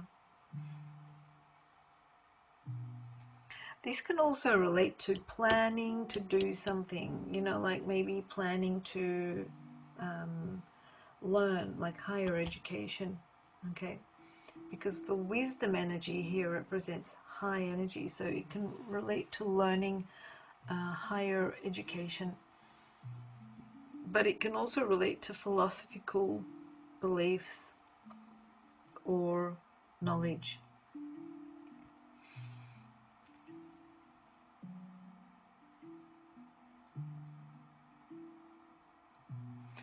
There is this desire to acquire more knowledge and wisdom. Okay, that's what I'm getting, because it's this higher wisdom, and I see the Tower here, which represents something is crumbling down from the everyday norm that you learn from your environment. Okay, it could be that maybe, you know, you will want to enroll in a course that involves traveling. Okay, we see the ship there in the background, so it could be like you're in a group where you're learning, but it involves traveling or involves a different culture or something like that, or some sort of different belief. So your normal known beliefs are crumbling. Okay, it's like the things that you have known up until now is like it doesn't work anymore. Okay, something is being, it's almost like the rug is being pulled from under your feet. Okay, you're seeing things in a way that you've never seen before. Okay, that's the kind of energy. But your curiosity is also, you know, heightened, and your desire to learn is also increased. We see that there. Okay.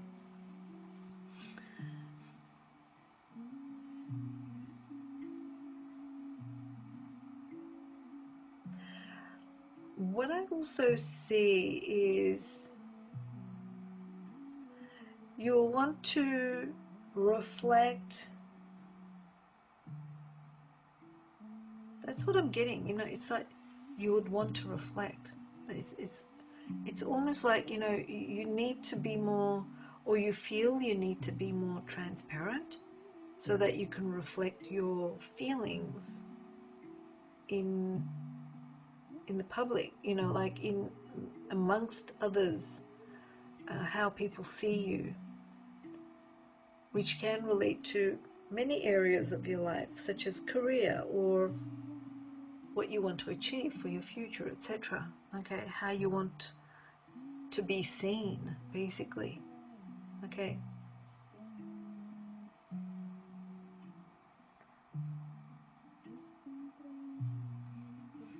There is definitely learning going on here, okay,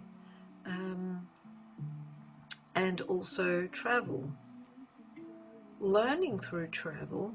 So it could be maybe if you do go somewhere, travel somewhere, this could also be a learning thing. It could be like a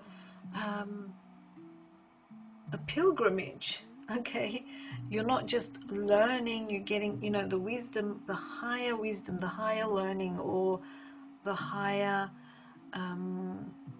spiritual knowledge that you're attaining from it. Okay, it feels like coming back home kind of energy, or it can feel like you're returning to your roots, your origin. It can also feel that way.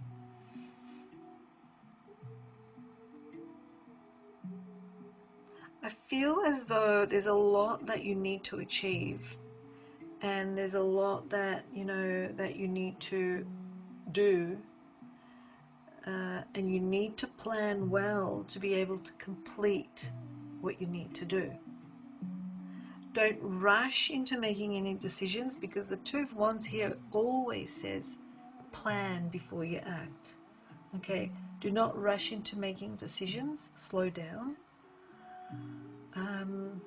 Learn to manage, otherwise you'll be in this crisis. Okay, you'll feel like your world is just crumbling around you.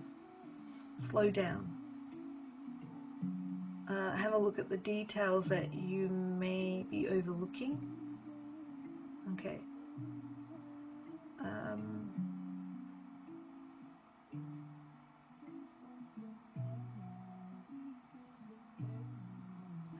There's also this message that's coming through, and it's kind of saying something about you in a way. It's saying that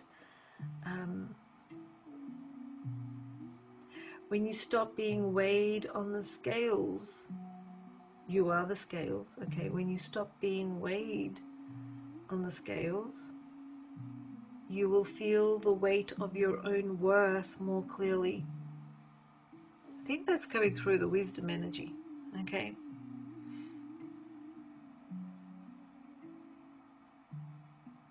Yeah. You will feel the weight of your own worth more clearly when you stop being weighed on the scales of others. We see that there. When you stop being weighed on the scales of others, you will feel the weight of your own worth more clearly. This is like, you know, self-worth. This is like a message relating to self-worth that's coming through. Okay, so that's what I see for you, Libra. All right, there's plans for travel that's coming through. Okay, it may be a pilgrimage. All right. So enjoy the moon energy. Let's move on to the next sign, Scorpio. Scorpio.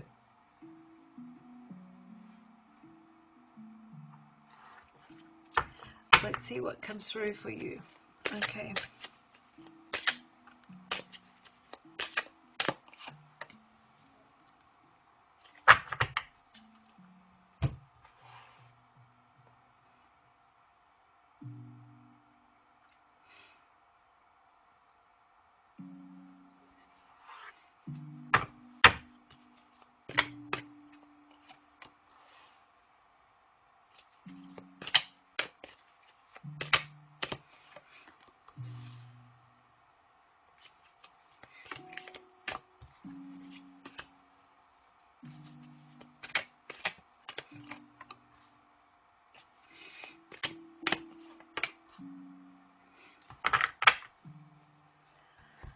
Right, what have we got?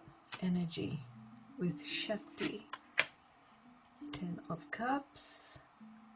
So Shakti is pretty much like, you know, having everything aligned, alignment, balance, harmony.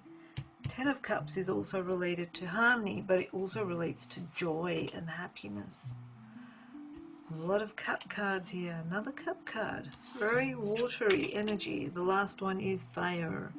But, you know, Scorpio, you are water element, but you're ruled by Mars. So Mars is also fire, okay? And we see that there as well. All right.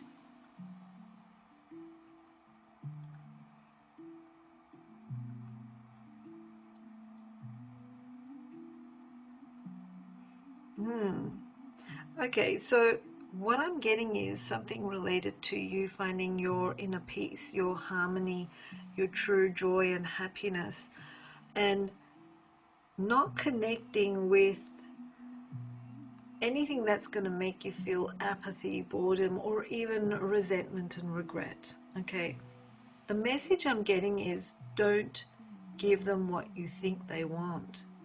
Give them what they never think is possible.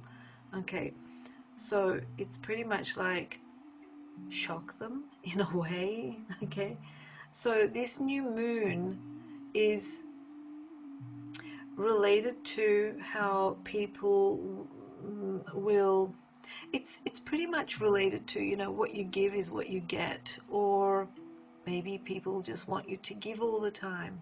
You need to find the harmony in this. You need to find the balance in this. Okay. This can relate to intimacy. It can relate to anything. Money. It can relate to attention. It can relate to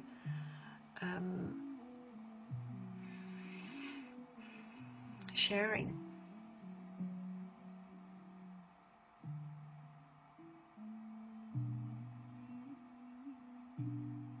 As long as you are in your joy, as long as you have harmony, as long as you are aligned and disconnected from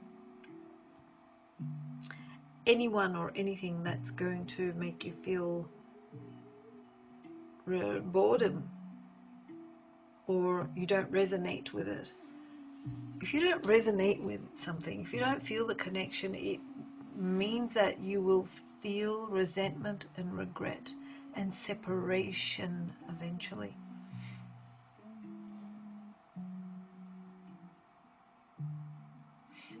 There is this situation relating to partnerships, okay, whether it is a business partnership or a relationship where you're sharing something, sharing the joys and the sorrows. Okay, it relates to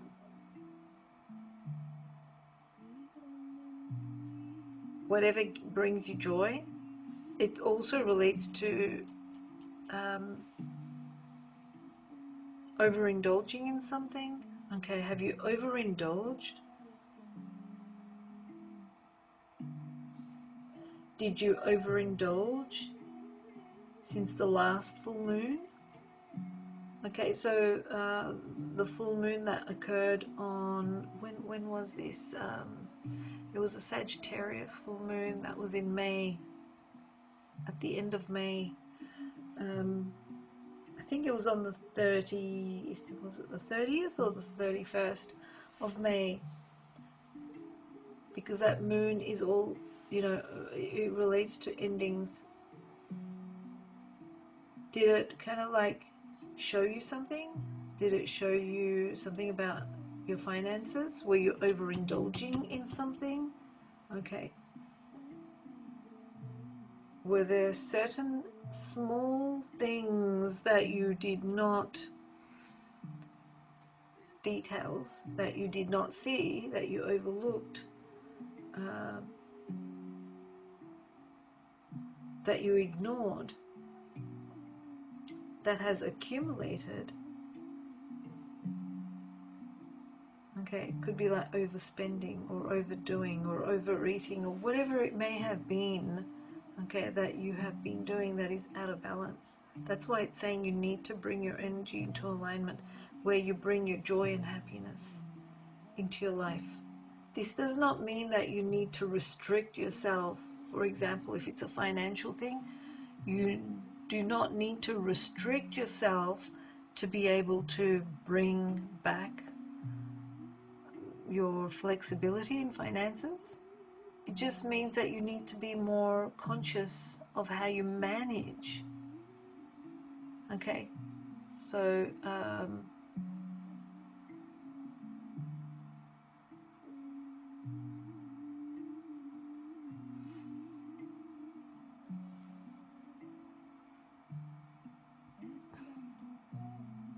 emotional intelligence is required and good management is required, whether it is relating to money, shared money, or how you share your time with each other or with another or with yourself. Okay, how you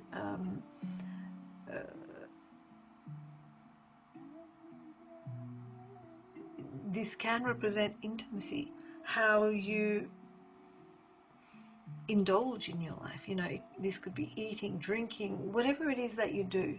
Okay, what you need to do is you need to have a sharp mind to manage this properly in a conscious way.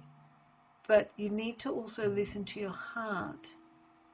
Okay, relating to your beliefs, vision, or your future desires.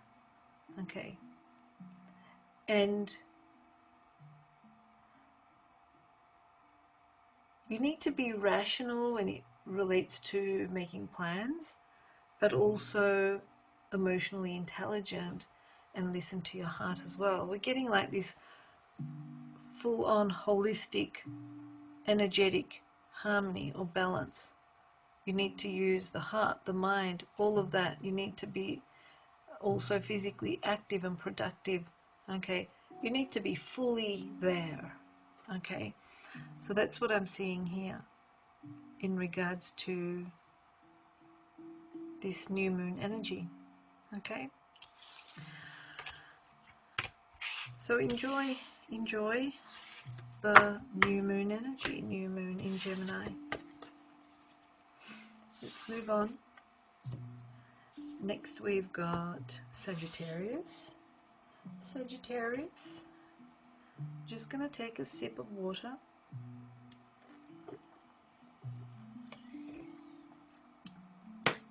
It's bubbly water. All right, let's see what comes through for you.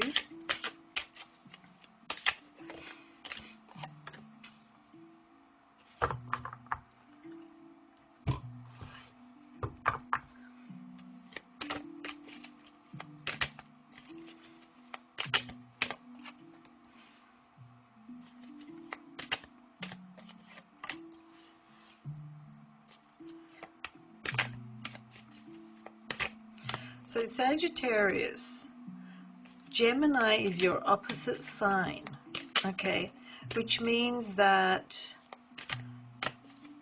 opposite, meaning everything and everyone opposite of you. Okay, that's the energy, firstly, astrologically. But let's see what's coming through the tarot. Okay, what do we see? Growth. Okay, the world, the moon. Oh, we've got all of these major arcana cards. I wonder if this one's major arcana. There we go. You got all of these major arcana cards. And when we have a lot of major arcana cards in a reading, it represents collective influence. Okay, it's something that is happening at the collective level where you do not have much ability to influence the situation. Okay, so for example, it's going to rain heavily. Okay, you don't have the ability to change the situation. All you can do is the best you can, because it's affecting everyone in the same way, but everyone will challenge that situation in their own specific kind of way.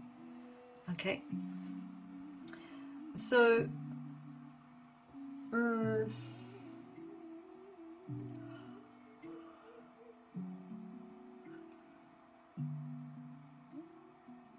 we see the sun here. Okay, got the sun and the moon and the world. It's pretty much like a cosmic message coming through. Okay, now it is relating to the other person. Okay, you're asked to be empathic. This is Cancer energy, the moon. You're asked to be empathic or compassionate. Okay, it can relate to, other people, such as your marriage partner, business partner, or anyone.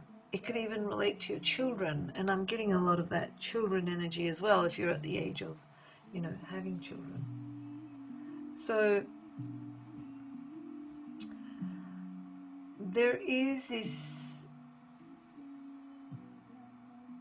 energy that relates to a lot of nurturing energy. We see that growth card there with the moon. It's very, similar. It's got that maternal energy coming through, and we've got children energy here. Okay, it probably means that this is a time where you will be nurturing or being nurtured, vice versa. Okay, it could be that what you felt, for example, what you felt in your relationships. Okay, let's say your primary relationship, say if you're married, in your marriage, or if you've been in a relationship, your current relationship. Maybe if you have been feeling a little bit of not resonating with it lately. Okay, what I see is that there is growth, and there is joy, and there is a fresh energy coming through. Okay, it's very supportive, and this also includes business partnerships. Okay, if you've had, well, with the moon energy there, I'm getting like emotional insecurity. Okay, if you did have emotional insecurities that were hidden deep down within, okay, these will also be resurfacing. Okay, it's like they need to resurface so that they could be crumbled, like gotten rid of, basically. Okay,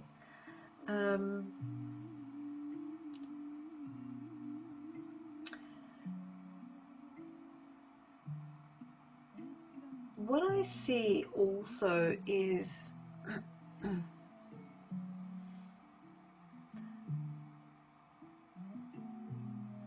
the moon, and I'm getting, you know, the Gemini new moon, but we also see the moon energy here is saying, you know,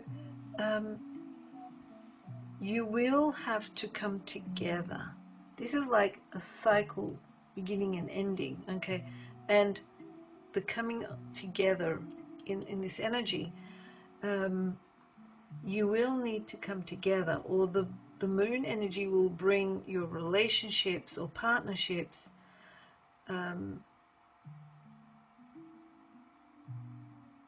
the forefront. It's pretty much like highlighting it, okay? But that is what it is anyway, because the Sagittarius sign is the opposite sign of Gemini, which is on the zodiac wheel representing relationships. But we also see it here, okay? And it's saying that there will have to be a lot of work that you need to do, and you need to find the joy in this relationship. By finding the joy, connecting, the growth energy it's growing, okay? It's maturing, it's growing. Now this can go towards breaking down the old values or views, and it's pretty much like seeing the opportunities that you did not see in these connections, okay? And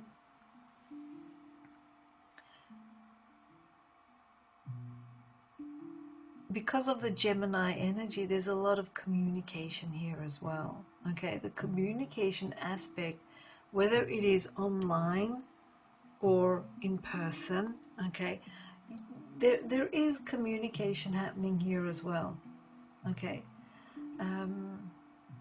Now, don't try to be the person who is right in, you know, like, how would I say this? Don't try to be right in communications, okay? Give the other person the opportunity to also express themselves, okay? So after a point where certain hidden things are coming to the forefront and being dealt with, that's when the joy and happiness is coming through, and there is a growth happening here, okay? It's nurturing, it's helping it to grow, and there is a new situation that's coming through. Now, this is also another thing, okay? This can mean like a new situation can mean a new understanding, a new awareness, a new person, a new family member, a new pet, and you know, it can be anything that is new, that is added to the partnership that you have, okay? The old is ending, so we see like the new beginning, and it's coming with creativity and joy, but the old is crumbling down slowly. It's crumbling down, okay? And it needs to crumble down, otherwise it'll just hold you like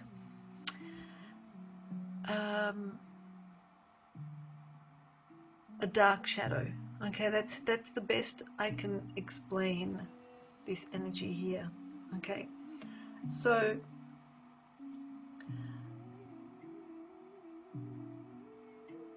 what I'm also getting, because the full energy here is new, it's new technology, it's new ideas, it's new, brand new, okay? Brand spanking new, whatever it may be. But the message, what I'm getting is that your ideas, it's also associated with Aquarius energy. So Uranus, you know, Uranus is the planet that, you know, brings everything upside down, inside out. So it's kind of like sudden, shocking ways, Okay, it's revolutionary. So what this is saying is, to the world, your ideas, even though they're creative and fun and joyous, etc., it's going to grow. Okay, and this is something that you're doing in your partnership or with your partner. Okay, it's saying your ideas may seem funny or outdated, but it's their perception. It's entirely a matter of perception. Okay, and it's okay to go back to an old way when it comes to using a skill or how you connect, or, well, this is pretty much like saying, you know, instead of connecting online through technology, maybe connect physically. Okay, you need more physical connection. Okay, and like I said, your ideas might seem outdated, but it's a matter of perception. And if something is not aligned with you or your principles, that's another thing that I'm getting. If you have to say no, say no. Okay, don't just do it because you think you have to. If you feel that it doesn't resonate with you, say no. That's the other message I'm getting here. Okay.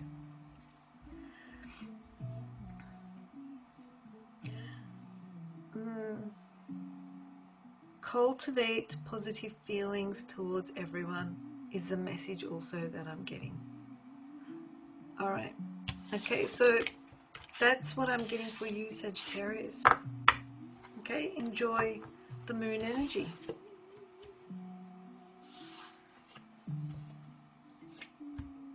We've got Capricorn next.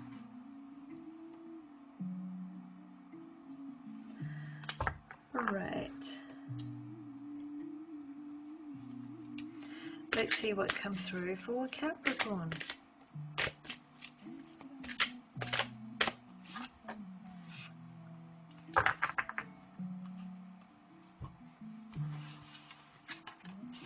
Sophia. Okay, Sophia keeps coming through.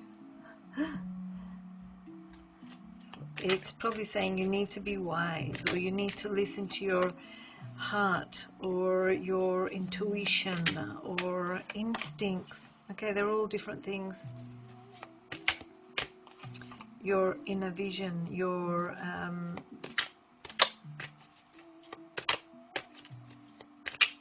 memory. Okay, memory as in inner memory through the DNA.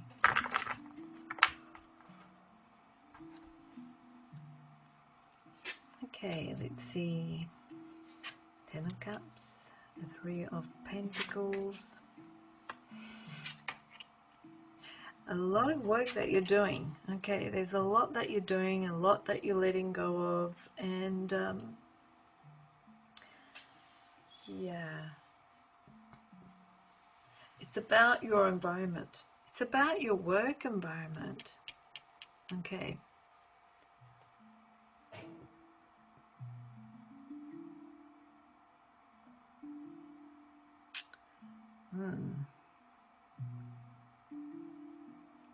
It's saying be wise. We've got Sophia with wisdom. It's saying be wise. Don't isolate yourself and build walls around you. Instead, have strong boundaries. You will feel more free. Okay, that's a message that I'm getting.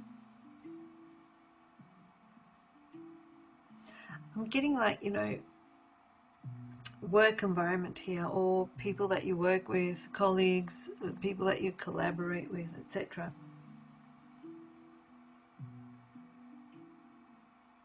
There's a lot of earth. No, that's water. Okay. water, water, water, water, earth, earth. Okay, so feminine energy, and Sophia also.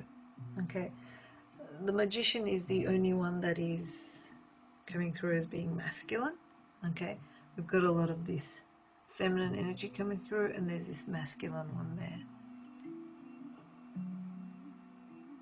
When we look at feminine energy, it represents our physical world, as in our physical bodies. Okay, because when we look at the female, it is the womb. Okay, and the womb is like a portal for the physical world.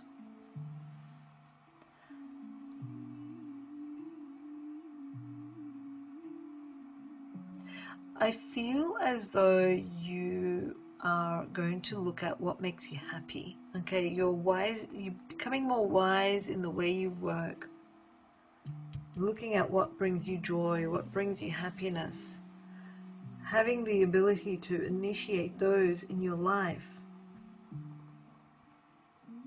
letting go of anything that does not work for you.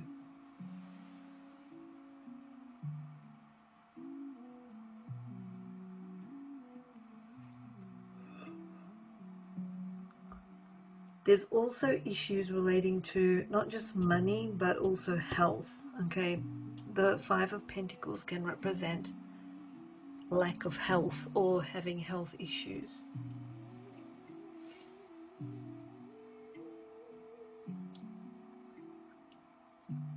There's a lot of gaining information, okay, that relates to what brings you joy, what brings you efficiency at work, what brings you health, what brings you the ability to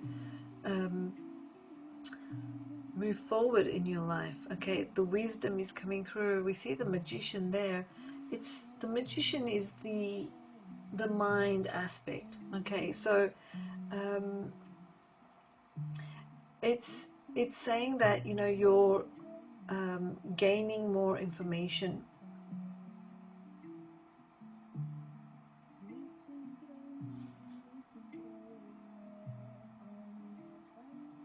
More mental awareness, gaining more information, maybe consulting or researching or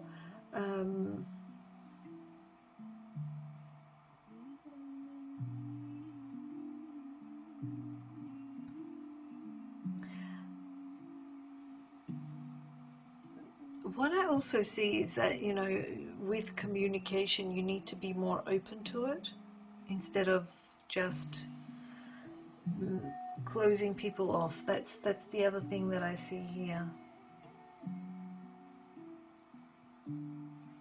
There could be a lot of things that you need to catch up on, a lot of things that you need to do, and you're asking yourself, how can I do this more efficiently? How can I do this in a better way? Okay.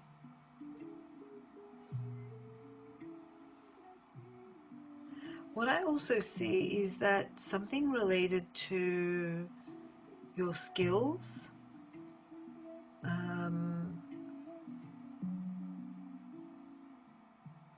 your creativity,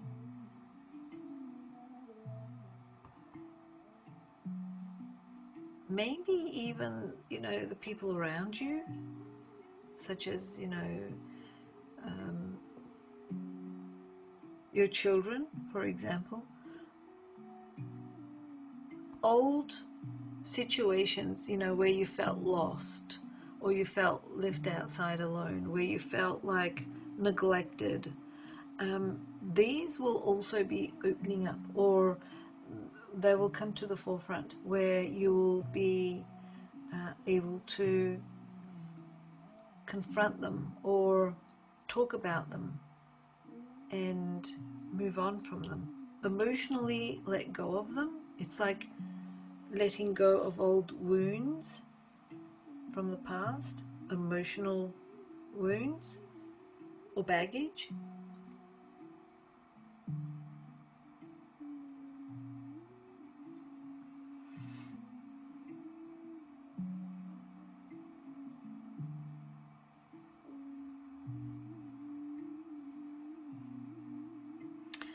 Yeah, that's what I'm getting for you, Capricorn. Okay, so enjoy the new moon energy. I think we're getting Sophia a lot in these readings. Next we've got Aquarius, my fellow Aquarians. Let's see what comes through for us. Okay.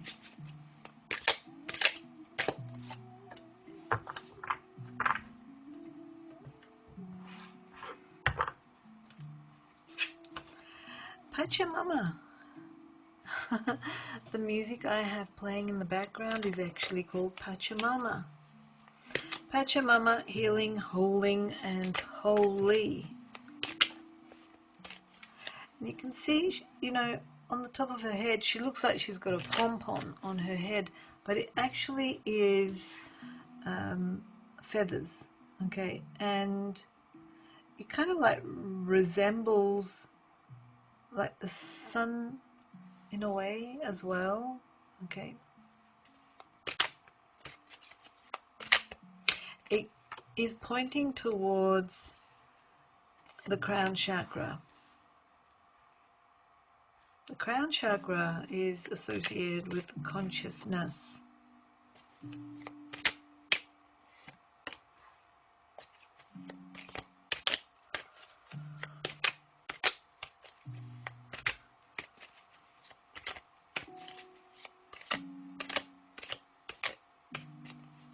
One more.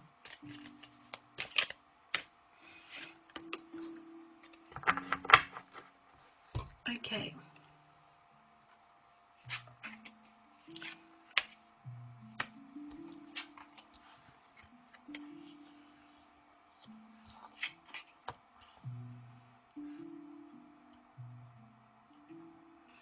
A lot of earth energy here, okay, and water.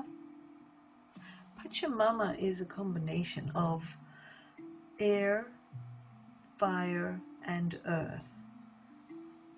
Not much water, but there's a lot of that air, fire, and earth energy coming through. So this new moon in Gemini, there's a something creative is coming through, okay? Something creative that you have been maybe thinking of starting for a long time, okay? Maybe you've been like assessing this in your mind, whether you should do this or not, whether you should go ahead with it or not, okay? This can also represent a new person coming into your life. It could represent a new creative thing, okay? Also, it can represent something new that is probably going to bring some sort of wealth into your life. We see a lot of that money energy coming through, okay?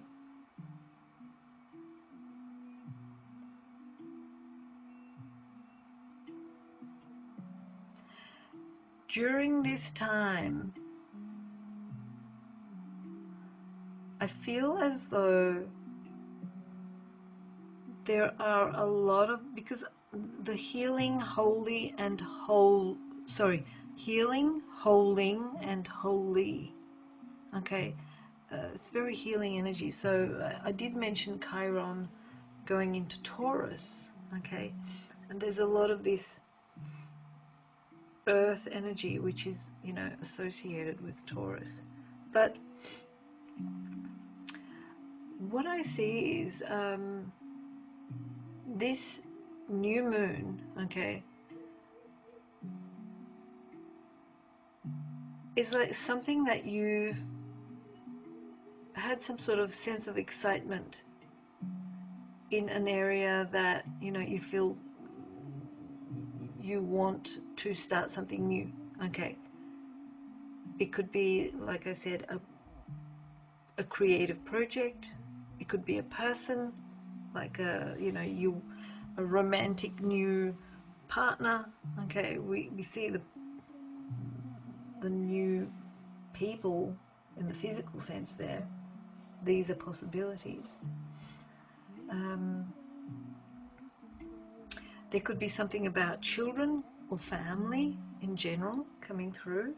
Okay.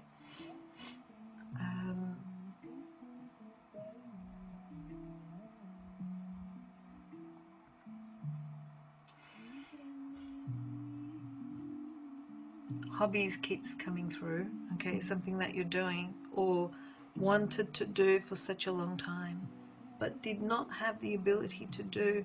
Something about you wanting to do something that is like a hobby, but always had this sense of loss or fear, or can't seem to get to do that, and there's that healing process happening there. Okay, you have this fear that your confidence is low or has been low,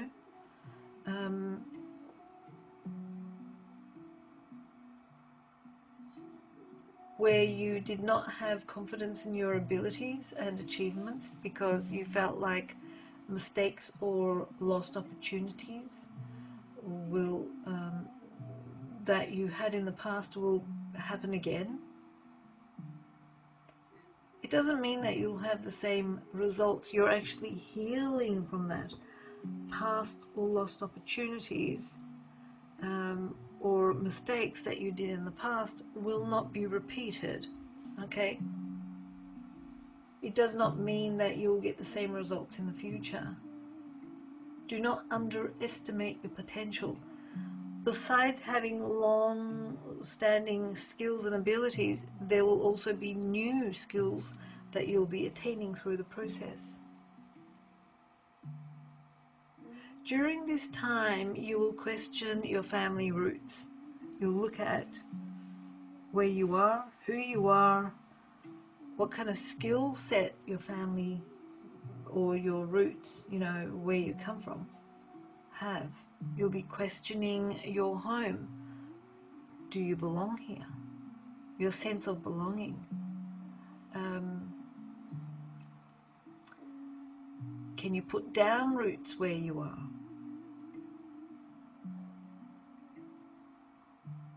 Also in regards to people from the past that have hurt you or given you grief, okay? Do not speak ill of them, regardless of what they did or who they are. Maintain your respect and avoid speaking or talking about them in a bad way. Even if you no longer see them, doesn't matter.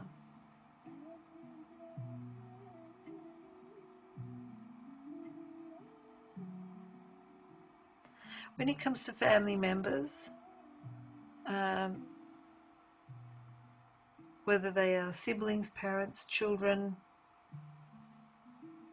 have the boundaries relating to your principles, which relates to the time, okay, that you can have with them.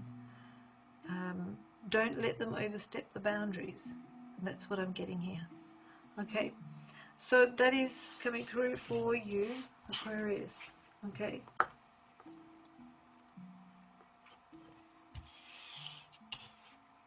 Is there a message there?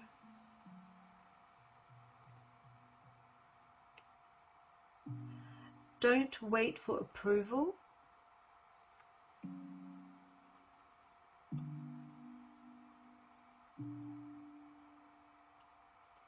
The less you care of approval, the less you care, the more closer you get to your own truth or who you really are. Okay, that's the message I'm getting for you with this new moon energy. Okay, so enjoy the moon, Aquarius. Next we've got Pisces, and Pisces, you're not last this time. You are not last.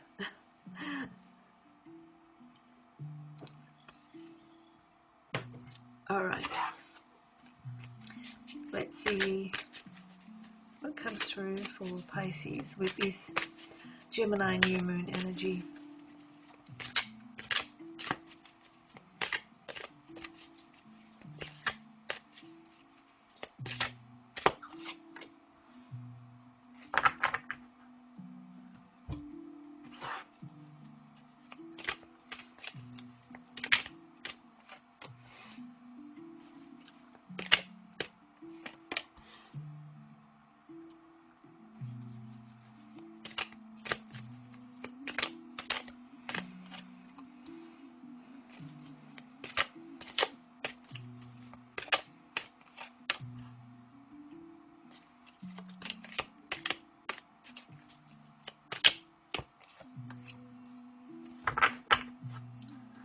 Okay, Pisces, you've got Lady of the Beasts, relationship. You've got the Hermit, Three of Cups, King of Swords.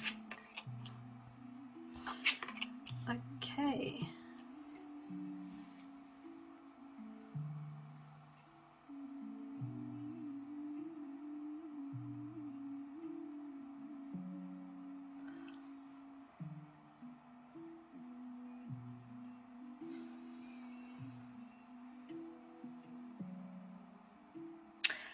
All right, so with this Gemini new moon energy, you're kind of like looking at home, family, roots, and maybe emotional security or security in general, the sense of that. Okay, your relationship to family, your relationship to self, your relationship to your mental health, etc. Okay, all of that is coming through.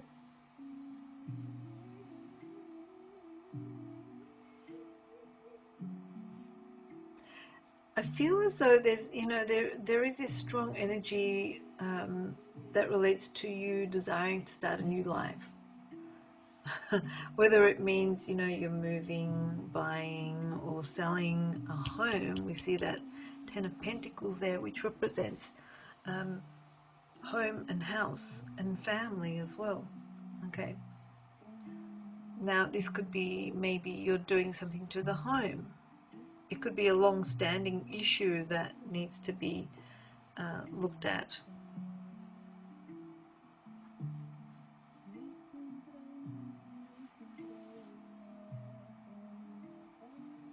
You're looking at your relationship with your family in general, siblings, friends as well.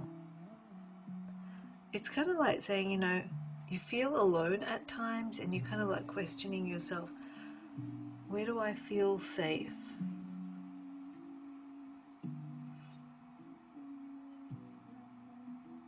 You're looking at your home, you're looking at your living space. Something about your relationship with pets as well is coming through. We see a lot of pets there. We see the horse there. We see also the Lady of Beasts with the relationship with the animals there. Okay.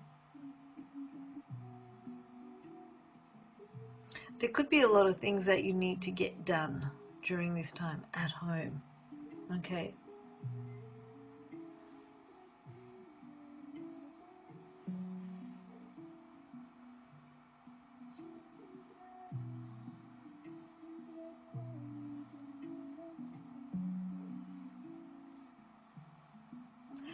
Always, have time for yourself as well. That's what I'm also getting, to ground.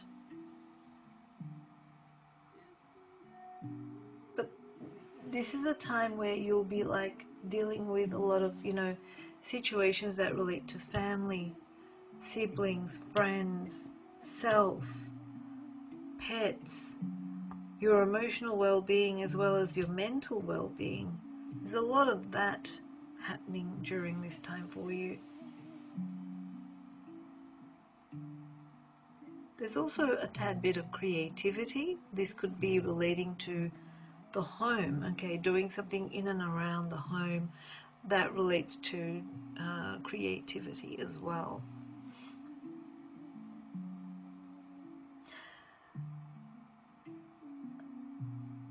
It's all about the home, okay, that's what I'm getting. It's all about the home. Do you feel happy where you are? Do you feel joyous? Can you celebrate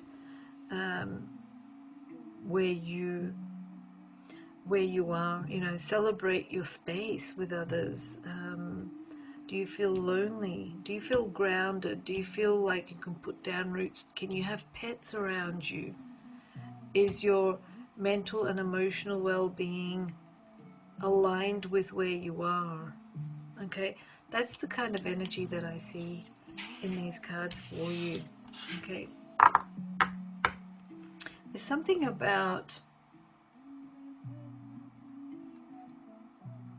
the message that's coming through is that it's saying, do not punish the child within. And we see the you know, the pets that we have are like children to us. So, and pets are, you know, they can't say anything, they can't express themselves. They're like mute, okay, deaf and mute in a sense, in the way we communicate. So they are helpless and they're like children, deaf and mute. Okay, so this is the message. It's saying, you know, don't punish the child within you, thinking that that you are helpless.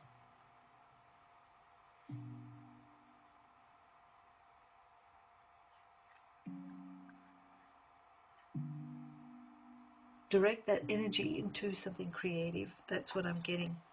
Okay, so that's the message that's coming through for you, Pisces. And you're probably glad that you are not last this time. Okay, so enjoy the moon energy. All right, next we've got Aries. Aries, let's have a look and see what comes through for you for this Gemini new moon. Oh, okay, this one jumped out. What is this about?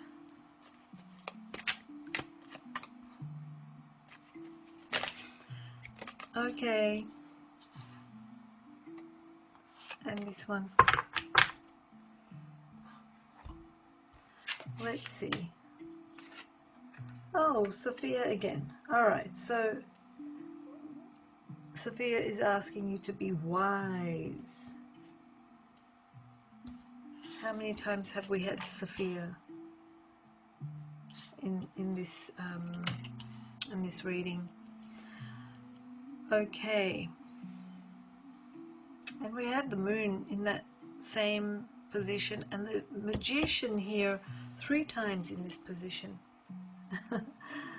Okay, so Sophia is asking you to be wise. Okay, it's all about wisdom.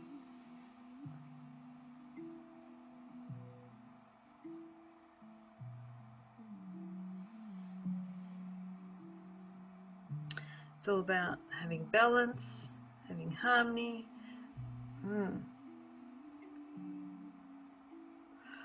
3 of Swords and the Magician here also.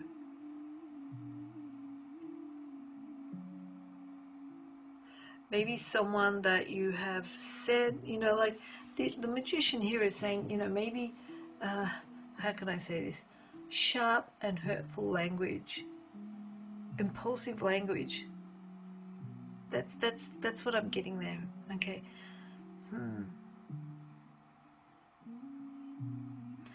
Are you traveling? I'm getting this, you know, life is picking up. There's movement, there's travel, lots of communication happening. You see that happening there and there. This is like online, lots of communication.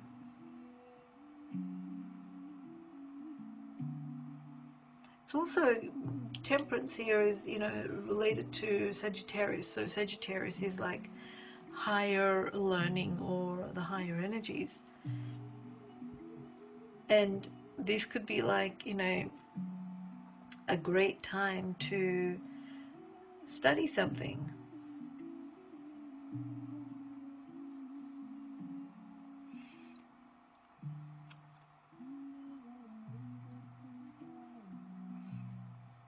Your thinking process is like so increased during this time, okay?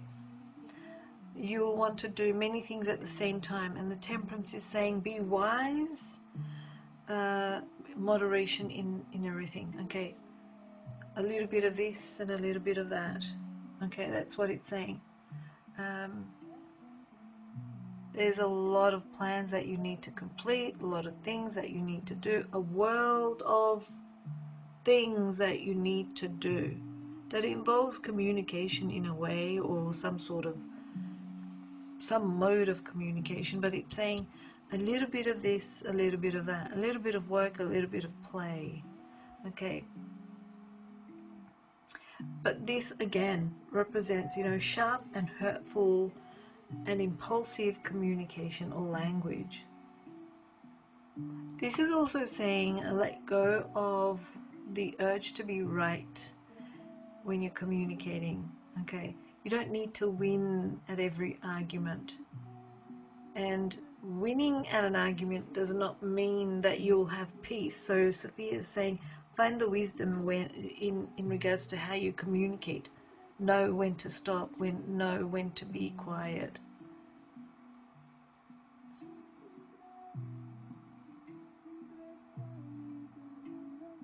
Don't give away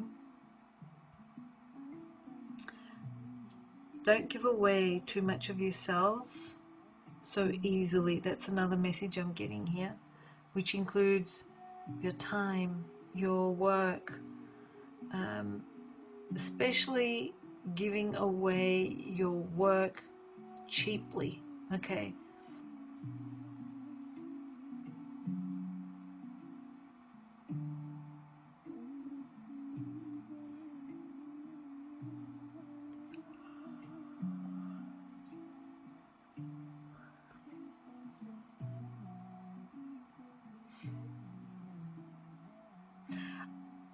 Sophia, the card of wisdom, is saying you need to be wise and you need to be rational and you need to demand your value, the value that you deserve. Okay, so that's the kind of message I'm getting here for you, Aries. Okay, so enjoy the moon's energy.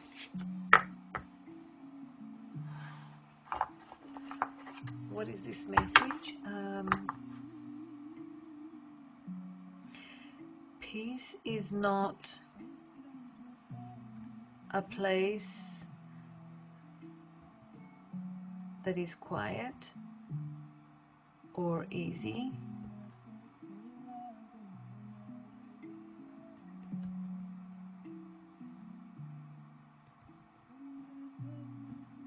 Yeah, peace is not a place where it's quiet or easy. That's the message I'm getting. Okay, so it's what you, I guess it's like how you perceive it. Okay, that's what I'm getting. Okay, so that's the message for you, Aries. Enjoy the new moon energy. Last but not least, Taurus. Okay, Taurus, you're not normally last, but this time you are. Okay, this time you are.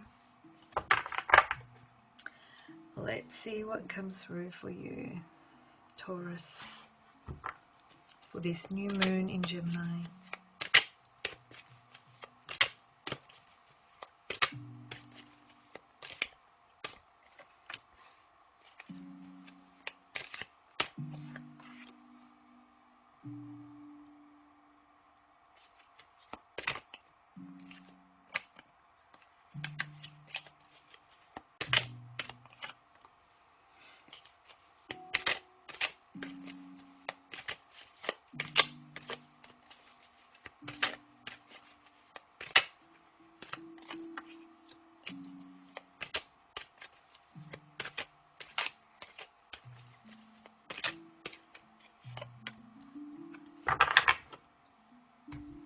Okay. We've got shell with creativity. 3 of Cups. The Wheel of Fortune. Strength. 4 of Cups. And Ace of Swords. Okay.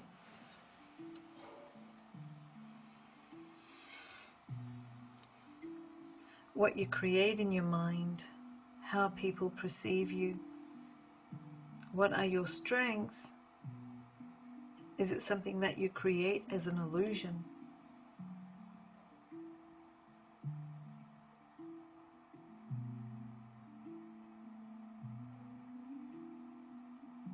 Something about perfectionism is coming through, okay, as a message. Now,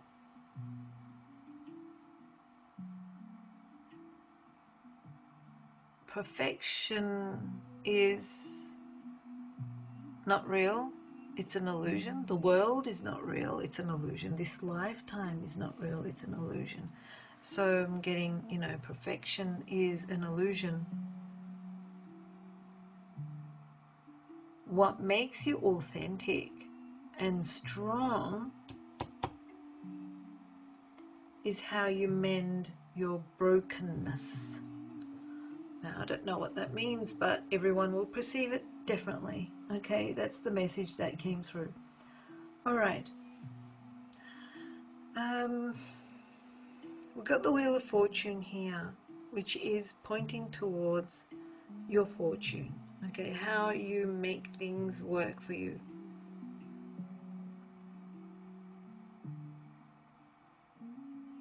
It feels as though there could be something new that's coming through. We've got the Ace of Swords here and the creativity. Okay, it could be like a new thing that you're creating. The strength is there. It's like it's making you stronger. You're having more of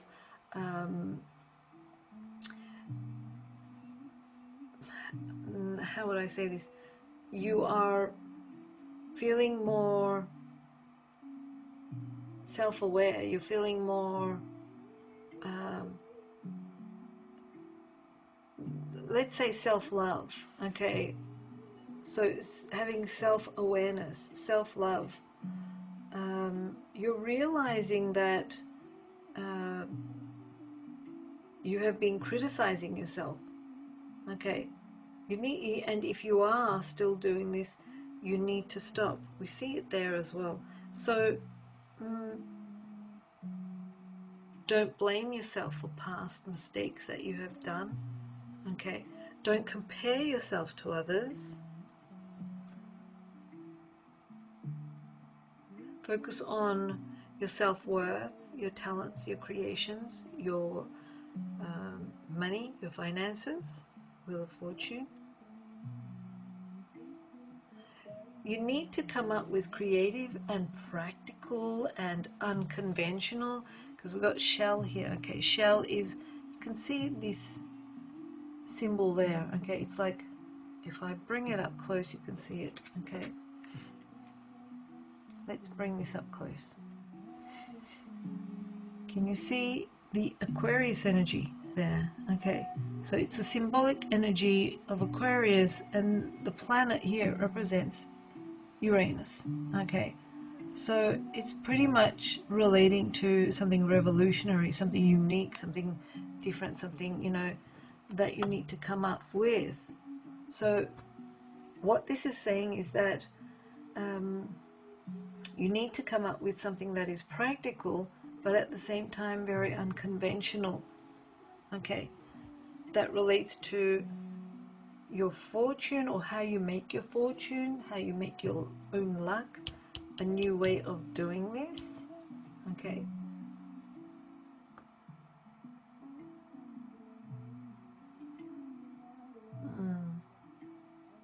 What else? Anything that does not resonate with you, don't go that way. Okay.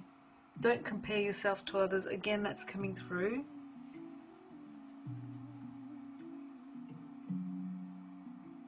Build your courage, build your strength.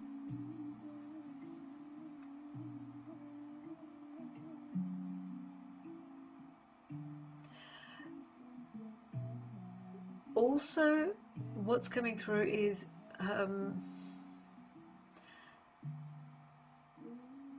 don't make quick decisions or risky decisions. That's another thing that's coming through. Okay.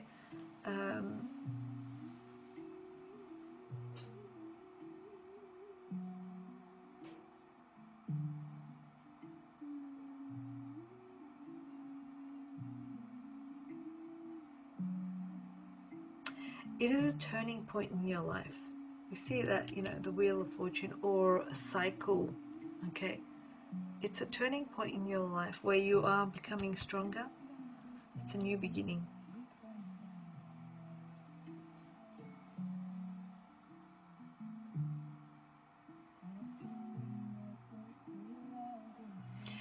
These could be like new steps towards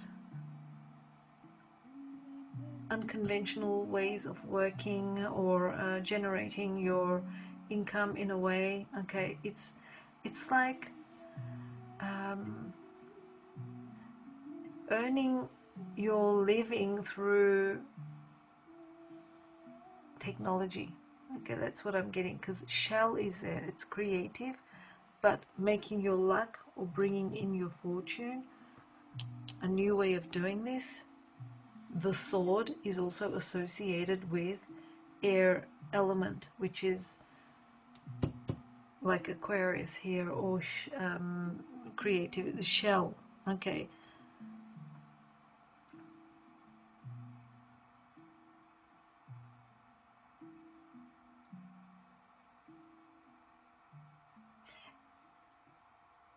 It's a fresh start for you in regards to, you know, like how you make your luck, how you strengthen yourself, not physically, but in your trust towards yourself. So less criticizing, becoming more courageous, more stronger within yourself, more accepting of self. Okay. That's what I'm getting as a message for you, Taurus. Okay. So enjoy the Gemini new moon.